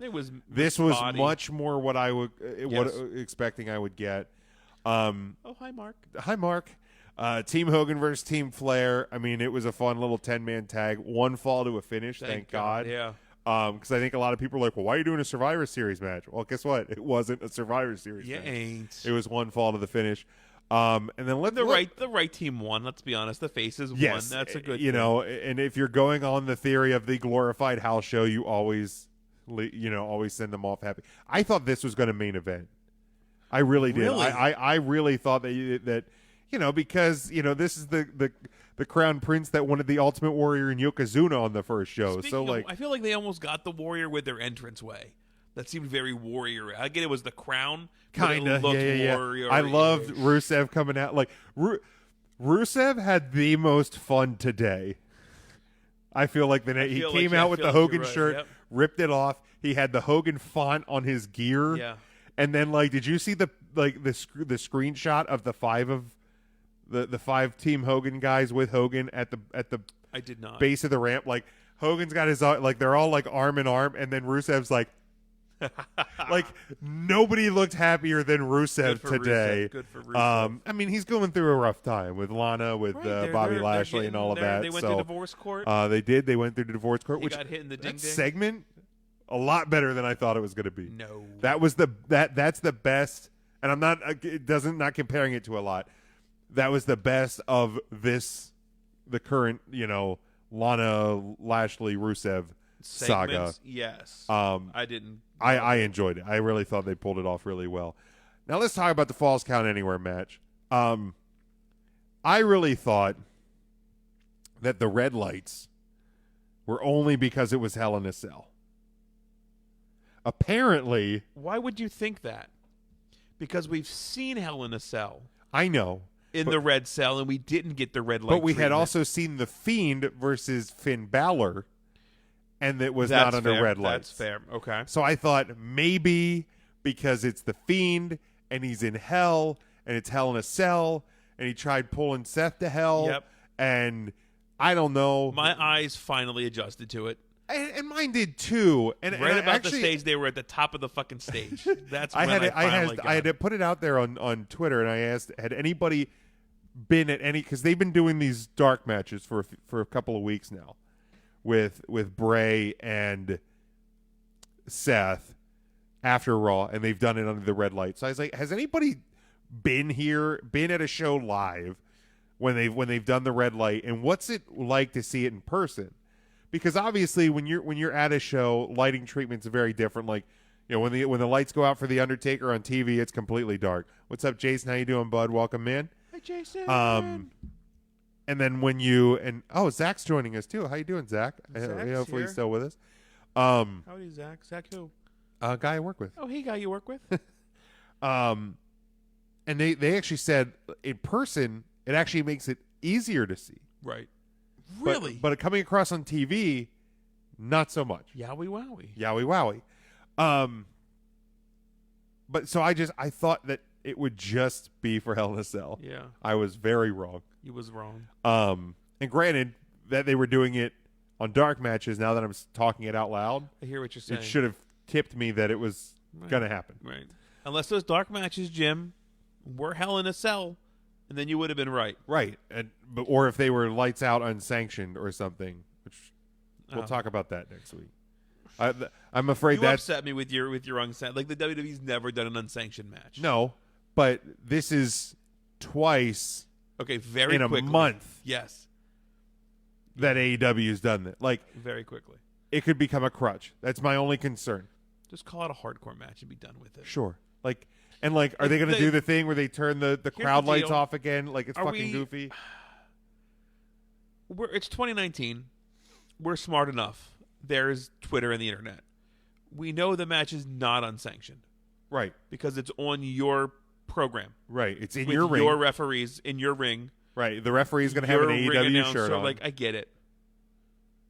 And maybe they won't. I mean, you know what I mean? There are things they can try to make it not that way. But, like, at the end of the day, wins and losses aren't going to count. We're not because fucking those numbers are accurate on your we're website. We're not stupid. Right. So just stop with it. Right. WWE, independent shows, AEW, NXT, just stop. If it's there at your show, it's sanctioned by you. Stop it. It is. It just bother. is. You pissed me off now. Anyway, but Falls Count Anywhere. I thought the match was going too long. How long was it? It was 21:50. Yeah, it's long. So it's almost 22 minutes. Almost there. Jim. That's long for a sports entertainment match. That's a long time.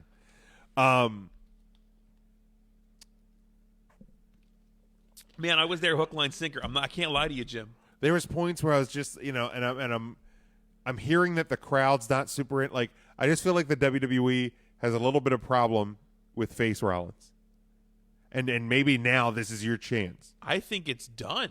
Well, yeah, I think face Rollins is done. I think we saw the switch today. I thought we saw because a double switch. Like he kept going. He was going to put his fucking face through the floor. Yes, we pushed him into electricity. A fireball thing happened. Yeah.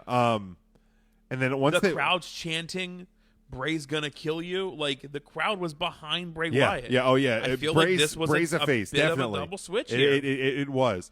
And now the hope is that come tomorrow night, and I think you're going to be fine with it, because I think the American crowd's on board with Bray as a face. Seth is getting booed, so I don't think you're going to have trouble. I don't think so at all. From that aspect, and Seth has done a bit of it to himself. Yep. In a way, like I think again, it's kind of that it's okay for one, not okay for the other a bit. Sure. Here's the deal. It's turned me off to both of them, honestly. To Seth and Omega. Is that what you're talking about? Yeah, and Kenny. And Kenny. Yes, yeah. Yeah. You know what? Instead of, like, putting down the other guys, just keep hyping yours. Sure. And here's the deal. Fucking everybody, we're watching it all, I feel. Yes, I agree. I don't know many people that are like, nope, just not watching WWE anymore. AEW. Yeah, it's not. There's a vocal minority that's very loud on social media that get their shit posted and retweeted because they're kind of dumb takes for both sides. Sure. Nope, ain't watching AEW. Same shit, don't need to watch it. Yeah, there's people out there that say it. I think the majority of us are just super excited to be wrestling fans. You can watch freaking OVW on Tuesdays now. NWA, OVW. It's fantastic. Oh, dude, Power is so great. It's so good. I love it. Thunder Rosa debut this week. I didn't catch. I week. caught. She didn't wrestle. She was there though. But she came out. Thunder Aaron Rosa. Stevens, fucking love it. I love Aaron Stevens. I love it. He even did Silence last week. I love it. Dude, So good. I'm so happy about it. But like, yeah, I mean, I thought the match was going a little too long. Okay. But you get up to the ramp, you start doing this stuff on the ramp, and I'm watching curb stomp after curb stomp and I'm just going, this is really happening. Like, they're just gonna pin the Fiend, and Seth's gonna keep the title, and then he like gets thrown off the stage into the case, and the fire bombs go off, and the fire flame ball goes out. I don't know why there was actual fire. I don't know. I have no clue what. But whatever. hey, It was a you cool little, got it. cool Use little it. pyro. Use it up, right? I feel like they were counting all the Saudi money. They're like, "Hey, we got like $20 left. What do we got?" And the guy's Fireball. Like, I got a little fireball thing. I could stick in a little. Oh yeah, let's do that. Right. And then when you stack cases, because you work like in that sort of industry, do you always stack cases like on the side like that? Is that a common way to stack cases? actually, there, Jim? depending on the case, yeah, you can stack them on the side Okay. like that I've because just then never you seen that. you don't go, at least without something to, like to keep the wheel from turning. You don't go like wheels because then Right. you shift it one and it just topples over. Okay. But 'Cause like the wheel in the sky would keep on turning. Right. turning.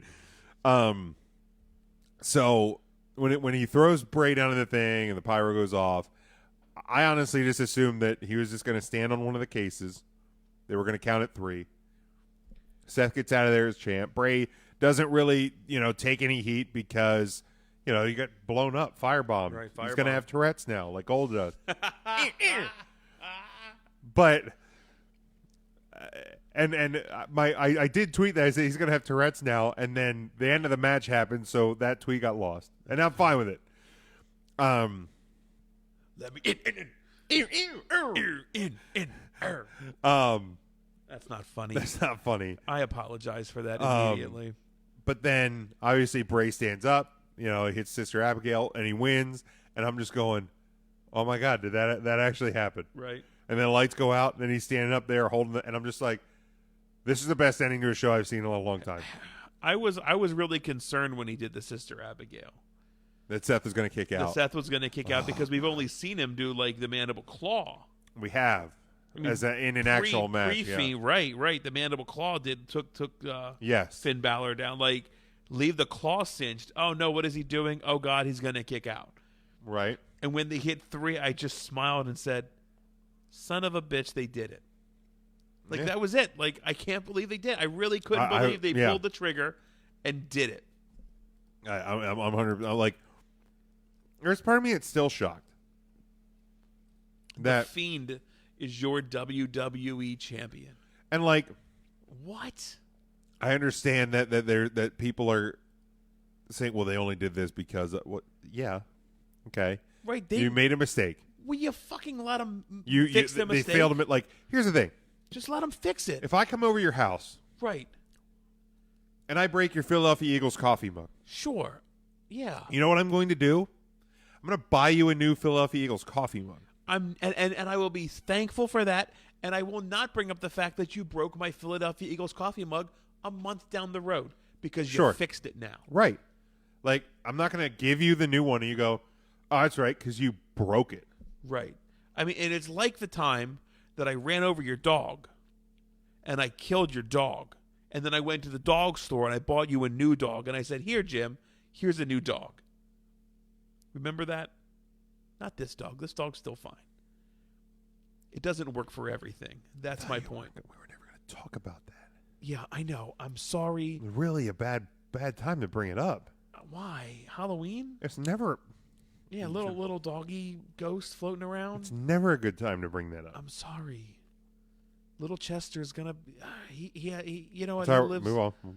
We'll forget you said it. All right. He's dead. I didn't hit Jim's dog. No. That was. I didn't hit his dog. So I swear like to God, I I didn't. just. Or did I? I'm so happy that they actually They did it. did it. They did it. Like They did. Here's the deal. The match, I didn't mind the match length. I thought it was paced well. I liked the outside shit. I thought it was going to end near the tables. It didn't. He did the neck breaky thing. I love seeing that. I think that's really cool. ugh. They love seeing it too. Oh my God. Okay, I'm so sorry. God, I'm just letting it all Wow. out. It's just. It's tough. But it was such a good ending to it. What was a good show? I agree, Jim. I really, really agree. I thought it was a great. I can't believe I'm saying it. And here's the deal. I love I it. was sitting through this. I wish Tim was here to revel in this moment. I was sitting here in this, and it became very clear. I feel like during the match that they have to put it on Bray Wyatt because this solidifies this show, this Crown Jewel show, as an actual pay-per-view. This is now October's pay-per-view. That's a great point. This is not anymore a Saudi house show with that's just overbooked. This is now your October pay-per-view, and it's going to be for the next 7 years or whatever the deal is over there. Get used to it because you're going to have to watch it because championships can change. Yeah, right. It's What like, we thought could never happen happens at Crown Jewel. Sure. What? Lee has a great question. We'll get to it here in just a second. Is he asking where babies come from? No. Cool. I did ask on social media. I said, for those who watch it, what did you think of Crown Jewel? John says, thought it was okay. Disappointed in the Brock versus Kane match. But he assumed it's building towards a Brock versus Ray feud. Was it John Stamos? Yeah, John Stamos. Okay. But he says, what now for Kane? I think he's, like we said, going to get fixed up a little bit. He'll be back in time. I think he still needs a little bit of refining in the ring, but yeah, he'll be all right. Let's see here. You and I think, had very similar responses to it. We just posted Bray Wyatt GIFs. Charlie said much better than he expected, made up for Hell in a Cell. We have a by far the best Saudi show. I would also say it's better than Hell in a Cell. He said 7 out of 10. Somebody ran it down when you talk about the Fiend winning. He ran down every match, rated every match. But he said 2 out of 10 for the match, but 9 out of 10 for the result. That's the thing. Sometimes the result can because WrestleMania Dallas was case in point. I thought all the matches were good. I hated just about every single one of the results. WrestleMania star. So it fucking killed that show for me. That's the worst pay-per-view, or that's the worst Mania of the 30s so far. Yeah, and I know Ernest had responded. He said it was better than he expected, but he didn't expect much. Ernest Hemingway. I think that helps too. If you don't expect a lot out of a show, and I've said this before, and it may be kind of a shitty way to look at it. It's a very shitty way. But like sometimes those roadblocks or fast lanes or great balls of fire or whatever that you're like, man, this build kind of sucked, but I'm going to watch the show anyway, turn out to be really fun watches because you don't have a huge expectation for the show itself. Maybe that helped this one a little bit as well. But let's touch on this. I think this is an important topic to talk about.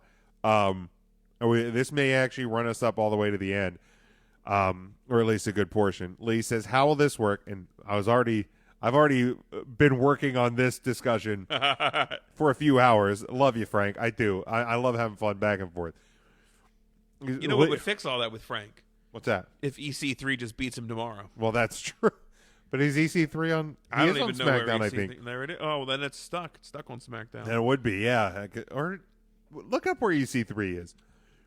But Lee says, how will this work with both the Universal Championship and WWE Championship being on SmackDown and talent supposedly not appearing on competing brands?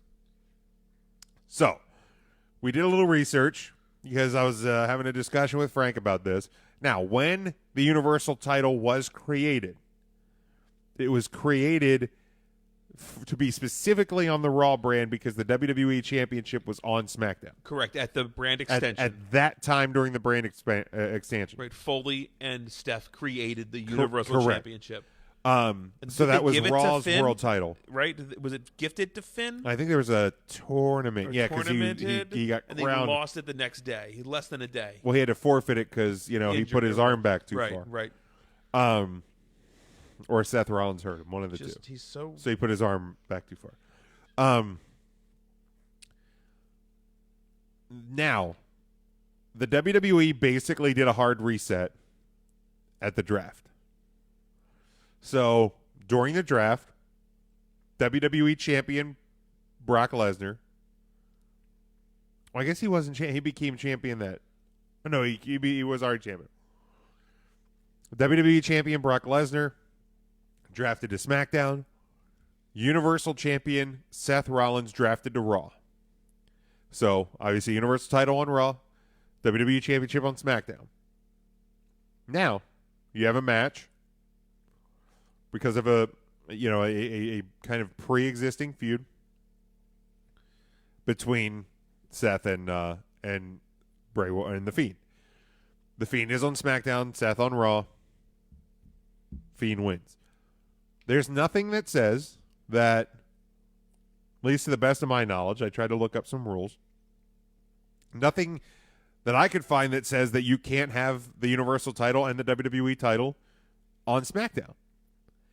I do not see a rule that states that. Correct. And the only reason that the Universal title was on Raw is because the Universal champion was drafted to Raw, correct? At least that's how I look at it. That is correct. Okay. So now the Universal champion is on SmackDown, as is the WWE champion. Ryan, what's tomorrow night at 8 o'clock? The World Series. Nope, that's over. Washington Nationals won the World Series. What's tomorrow night, 8 o'clock on Fox Broadcast Network? Treehouse of Horror, Simpsons. No, that's probably this past Sunday that you already missed it. A Few Good Men with SmackDown, Ryan. SmackDown. So tomorrow It night might have been a re-airing of A Few Good Men. I mean, it's probably airing somewhere. You tomorrow. want me on that wall. You need me on... No, I guess not. At least not on Fox Broadcast Network. It may be on somewhere else. Maybe it's on TNT. Because it's on SmackDown? It's not on SmackDown. It is on SmackDown. What is? Raw. No. Fox. What? What? What? I think Ryan's having trouble. You know what we forgot to say in the beginning of the show? What's that? What a maneuver. Well, Tim wasn't here to say I it. know. It's okay. I miss him We have so merchandise much. on whatamaneuver.net. I just missed him. I know. I do miss him. EC3 is on Raw. Finally found it. Okay. So, yeah, EC3. But continuity can't show up on SmackDown. That's right. Can't do it. So now Universal title, WWE title are both on SmackDown. There was also WWE backstage a few weeks ago. Just a couple weeks ago. There was a trade. Do you remember we talked about the trade? I hated that I didn't know what Raw was getting in return. So it was Alexa Bliss and Nikki Cross to SmackDown Right. for future considerations. Right. I mean, now is in the future from then. from then. And, I mean, if I was a USA Network executive, I would consider trying to get one of those main titles on my show. I'd probably want that pretty damn So bad. maybe Bray Wyatt and The Fiend, or The Fiend, and the WWE Universal Championship is a future consideration. Or maybe just the Universal Championship. Maybe tomorrow they say, they're not that dumb. No, they're Don't not. even. They They're not can't. that. They're dumb. not that. No, sir. I'm just throwing out all the things that could Don't happen. even speak it into possibility. People already have, so I'm not guilty. Not on 3 Count Thursday. They haven't. So, like, hypothetically, Nope. Don't even want to hear it, Jim. Did you watch Impact this week? no. Oh, it has nothing to do with this. I'll try to divert the conversation. All right, I'm not going to say it. So, The Fiend, WWE Universal Champion, could be moved to Raw. The Fiend with the Universal Championship. Yes. Right. Brock Lesnar could be future consideration to Raw. Because guess who's on Raw? Rey Mysterio. Oh, he beat him in the face with a chair today. Right. Okay. Okay. All right. And maybe, I don't know, Paul Heyman, who he knows running Raw, would want his guy on Raw. And the USA Network wants a title on Raw. Yeah. So maybe everything's copacetic there. You move Brock Lesnar to Raw. I don't even think you move him as part of like a future consideration.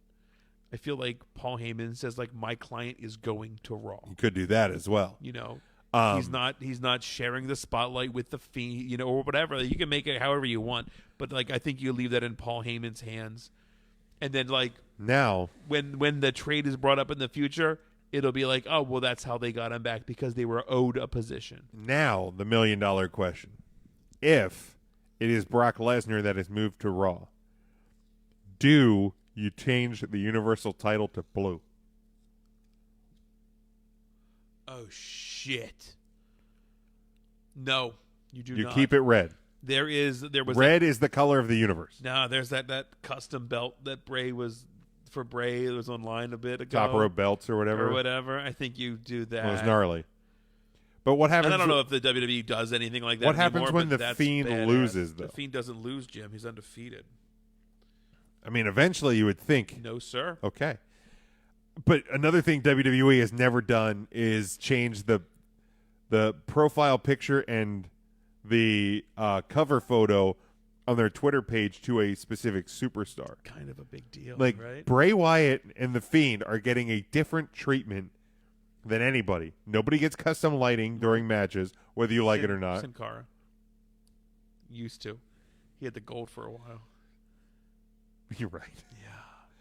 Nobody That one's in tough. the nobody in the WWE now. I think Sin Cara had a match on Raw. I was like, what the Is fuck it the same Sin Cara though? Because I know there's like It's Hunico. right. Yeah. So it's the one we've had for a while. Just shut up and let me make the point, even if it's wrong. I'm sorry.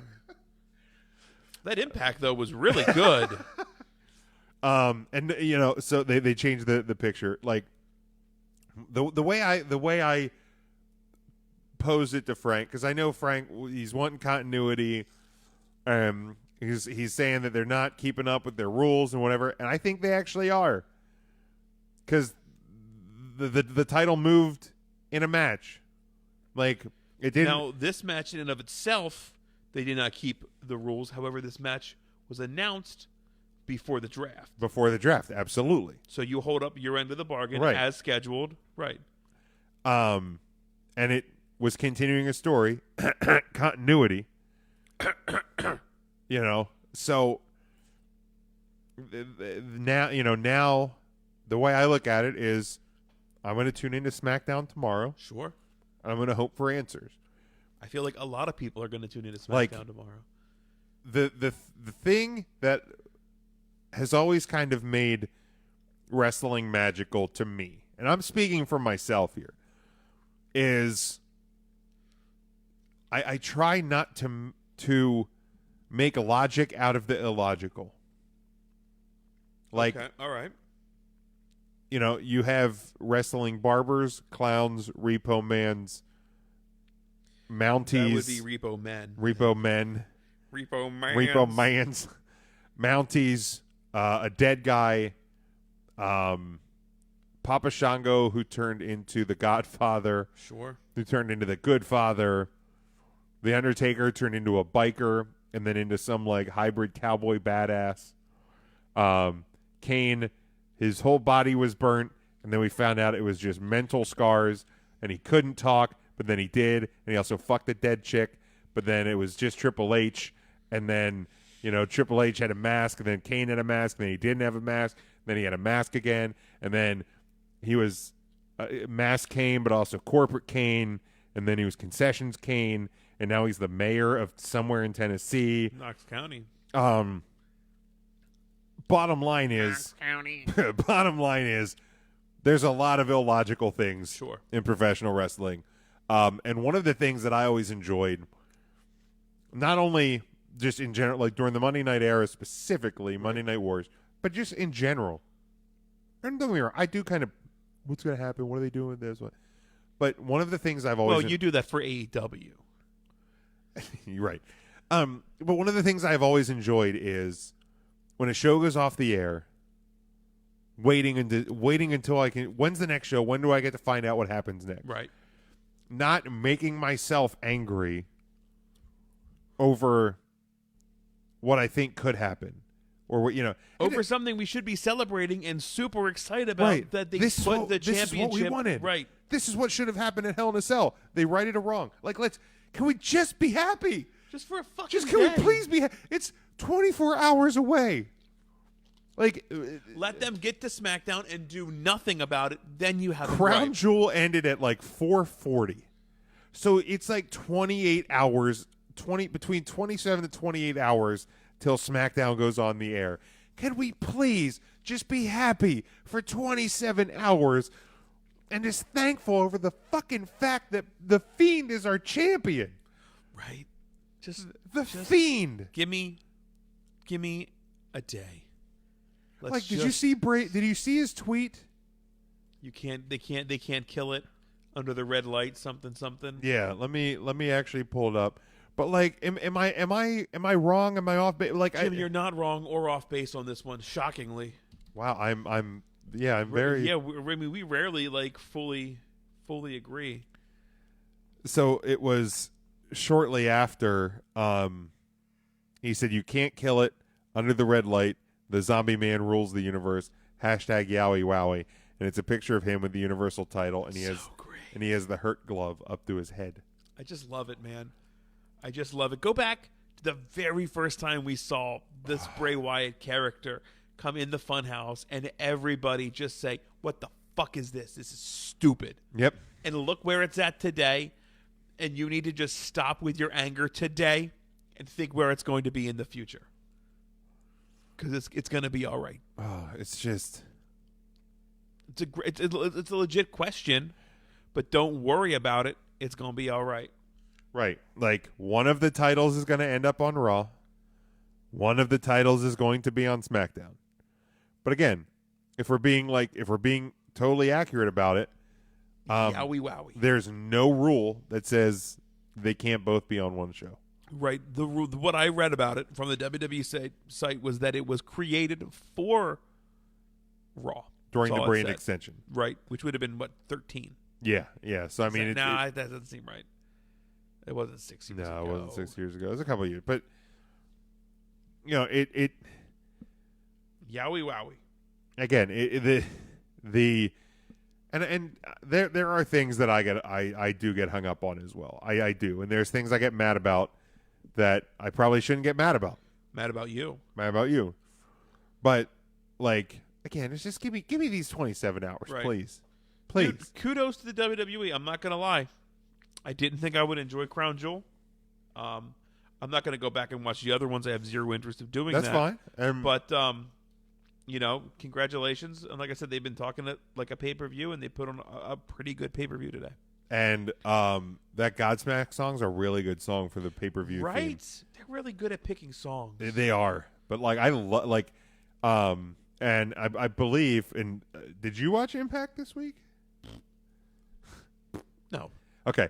But apparently somebody on Twitter I did actually watch some of it. I lied. somebody I did noted watch on some of Twitter that they think that song When Legends Rise was used for the theme for Access this week. And they're like, WWE is using the theme that was used for Access. I'm like, it. Access.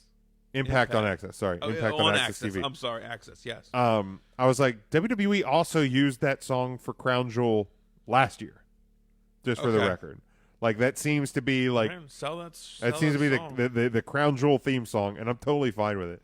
It works well with the pyro, works well with the videos. It works. Whew, did they spend some money on pyro? You know, if I were AEW, I would just not do pyro anymore. Yeah. And here's the deal. We're going to start running smaller buildings like in Philly that you probably can't pop off that sizable pyro that you can on a WWE show. Mm-hmm. And I get this being outdoor, you can do a whole lot more. Oh yeah, I mean they were launching stuff in the desert. I get that. I get it. And it looked awesome. Like, it's a spectacle, man. It looks great. But like, I love that pyro is back. I really do. I missed it so much. I love that it's back. I honestly, like, here's the thing. I didn't feel like I was missing it when it was gone. But like, especially on a show like this, and this show was going to have it anyway. WrestleMania was going to have it anyway. I am enjoying it week to week now. Right. I didn't like had I something. I didn't think it needed it, but it adds something. I think that's what it is. Like if you're like making a soup and you're like, do I need to put in this? And you're like, well, it doesn't need it. And then you put it in there. You're like, oh, that's really good. You enjoy cooking. I do. Like, have you ever like made a dish and then been like, yeah, I think I'm going to try putting this. I don't change. That's a dumb question to ask. That is me. a dumb question. But here's the I think a great analogy. Wait, what are you likening this to again? To the pyro. You can have a delicious pastrami sandwich, but as soon as you put that slice of cheese on there, it's much better. Sure. That's the slice of like cheese. And cheese makes everything better. Tell me something cheese doesn't make it better. Cereal. Other than cereal, tell me something cheese doesn't make better. Steak's delicious. Cheesesteak's really good. Well, yeah. Well, I mean, like hamburger, good. Cheeseburger, better. Great. I mean, I've been like meal prepping breakfast. Like I make eggs for the week. Sure, eggs are delicious. You know what's even better? Eggs with cheese on it. But what I've been doing, like the 1 week, I was like sitting there. I'm like, hey, they've kind of been bland the other week. So I'm like, looking in the spice cabinet, and I grabbed some like onion powder, garlic powder, red chili flakes. Shit, Jim. Throw it down in the eggs, dude. It's really good. Like I didn't need to do that. Like I didn't need the pyro. But like once I do the little sprinkle of garlic powder and and onion powder and the chili flakes. Now, do you put anything else in there? Like just buy a pepper and dice a pepper up. Oh, I do diced pepper, tomato, and onion. Oh, okay. All right. Good. Every week. Lee says here, thanks for putting. I'm just so glad to hear that. In the research, clarify the championship situation. No way meant to disparage. Oh yeah, no. I had done the research because I was having a similar discussion. Right, this has popped up a lot with somebody else earlier, and I think it's not that it's an invalid question, and I'm not trying to like shit on my boy Frank. I love you, Frank. I do. Like, and I love the back and forth. If everybody just was like, "Yep, that worked," like, there really would be no need for us to do this every week, right? Either. But like I said, I'm definitely tuning into SmackDown tomorrow for sure. Like, because I want to know, like, the show is good today, so why not tune in tomorrow? Like, it's like you tune into a Sunday pay-per-view, you watch Raw on Monday. It has that similar feel to it. So, I'm excited about that.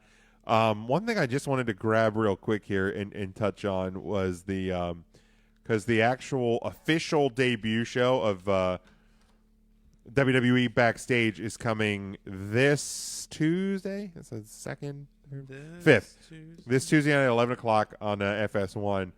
Renee Young has kind of been.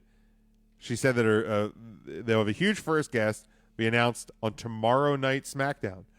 So another reason to watch SmackDown tomorrow. You'll find out the first guest on the official first episode of Backstage. John Cena's appearance will be taped. Do you have a guess who it is? Do you have a guess who it is? I feel like they've got some momentum here. I feel like this is the CM Punk. Wow, that's kind of like a name that went into my mind.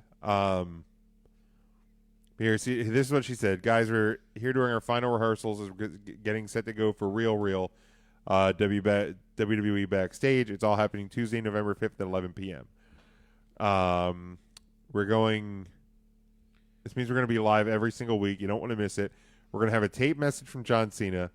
Gronk is going to be checking in to see what's going on. And for our very first guest, huge news. It's going to be announced Friday night SmackDown. It's a very big deal. I promise you won't want to miss it. See you guys on Tuesday. For lack of, I'm not gonna agree that it's Punk. Are you going to agree that it's Punk, Jim? I'm going to agree that it's Punk, but for the sake of not agreeing. Do you really think it's going to be Punk? I think it certainly could be. It could be.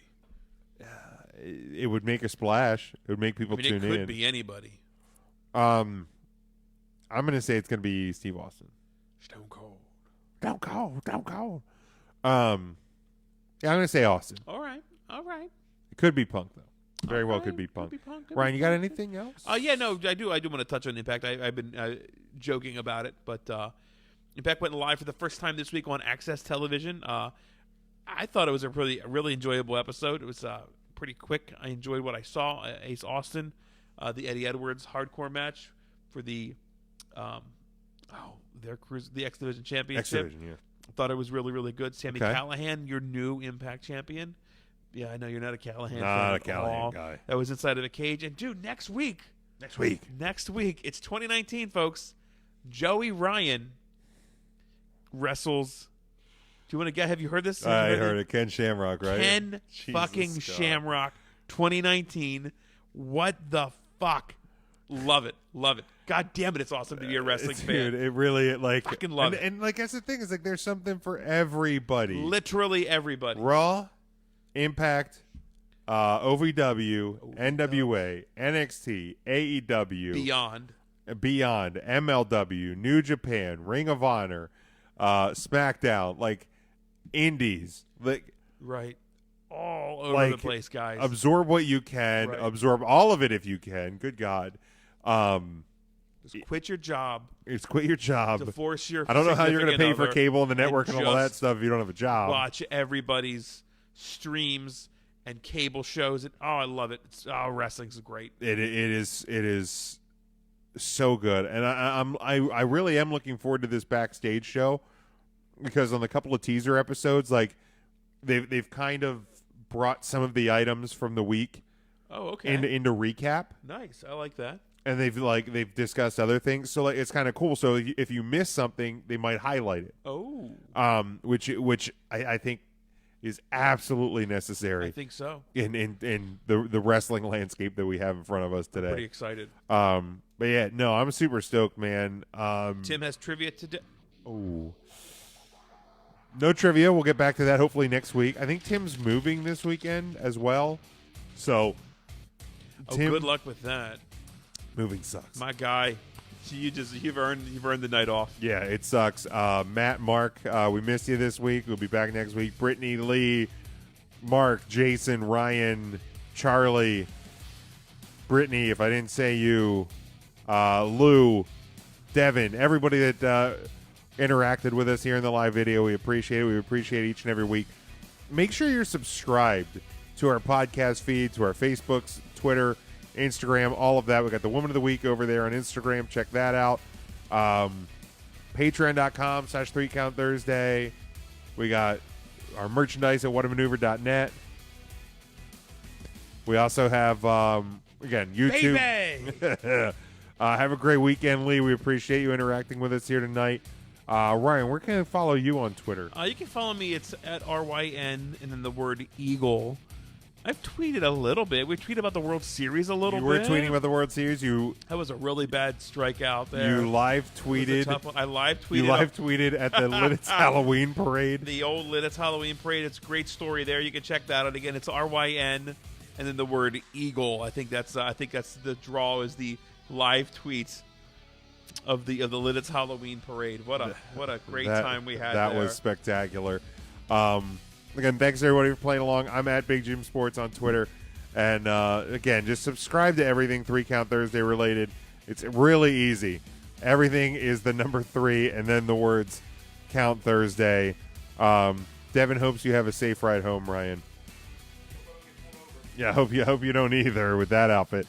But again, our home network, NGSC Sports, the sponsor of this show is Alicia's Pillows and Things. If you're decorating your home, you want to jazz it up a little bit. So why not add some Alicia's Pillows and Things? They got pillows of all sizes, stools, and more with your favorite teams and characters. Log on to ngscsports.com, find the Alicia's Pillows and Things tab on the homepage, and place the order. And thanks, guys. We appreciate it. We love you. Talk to you next week. Until next time, stay safe, stay smart, and go for the pin.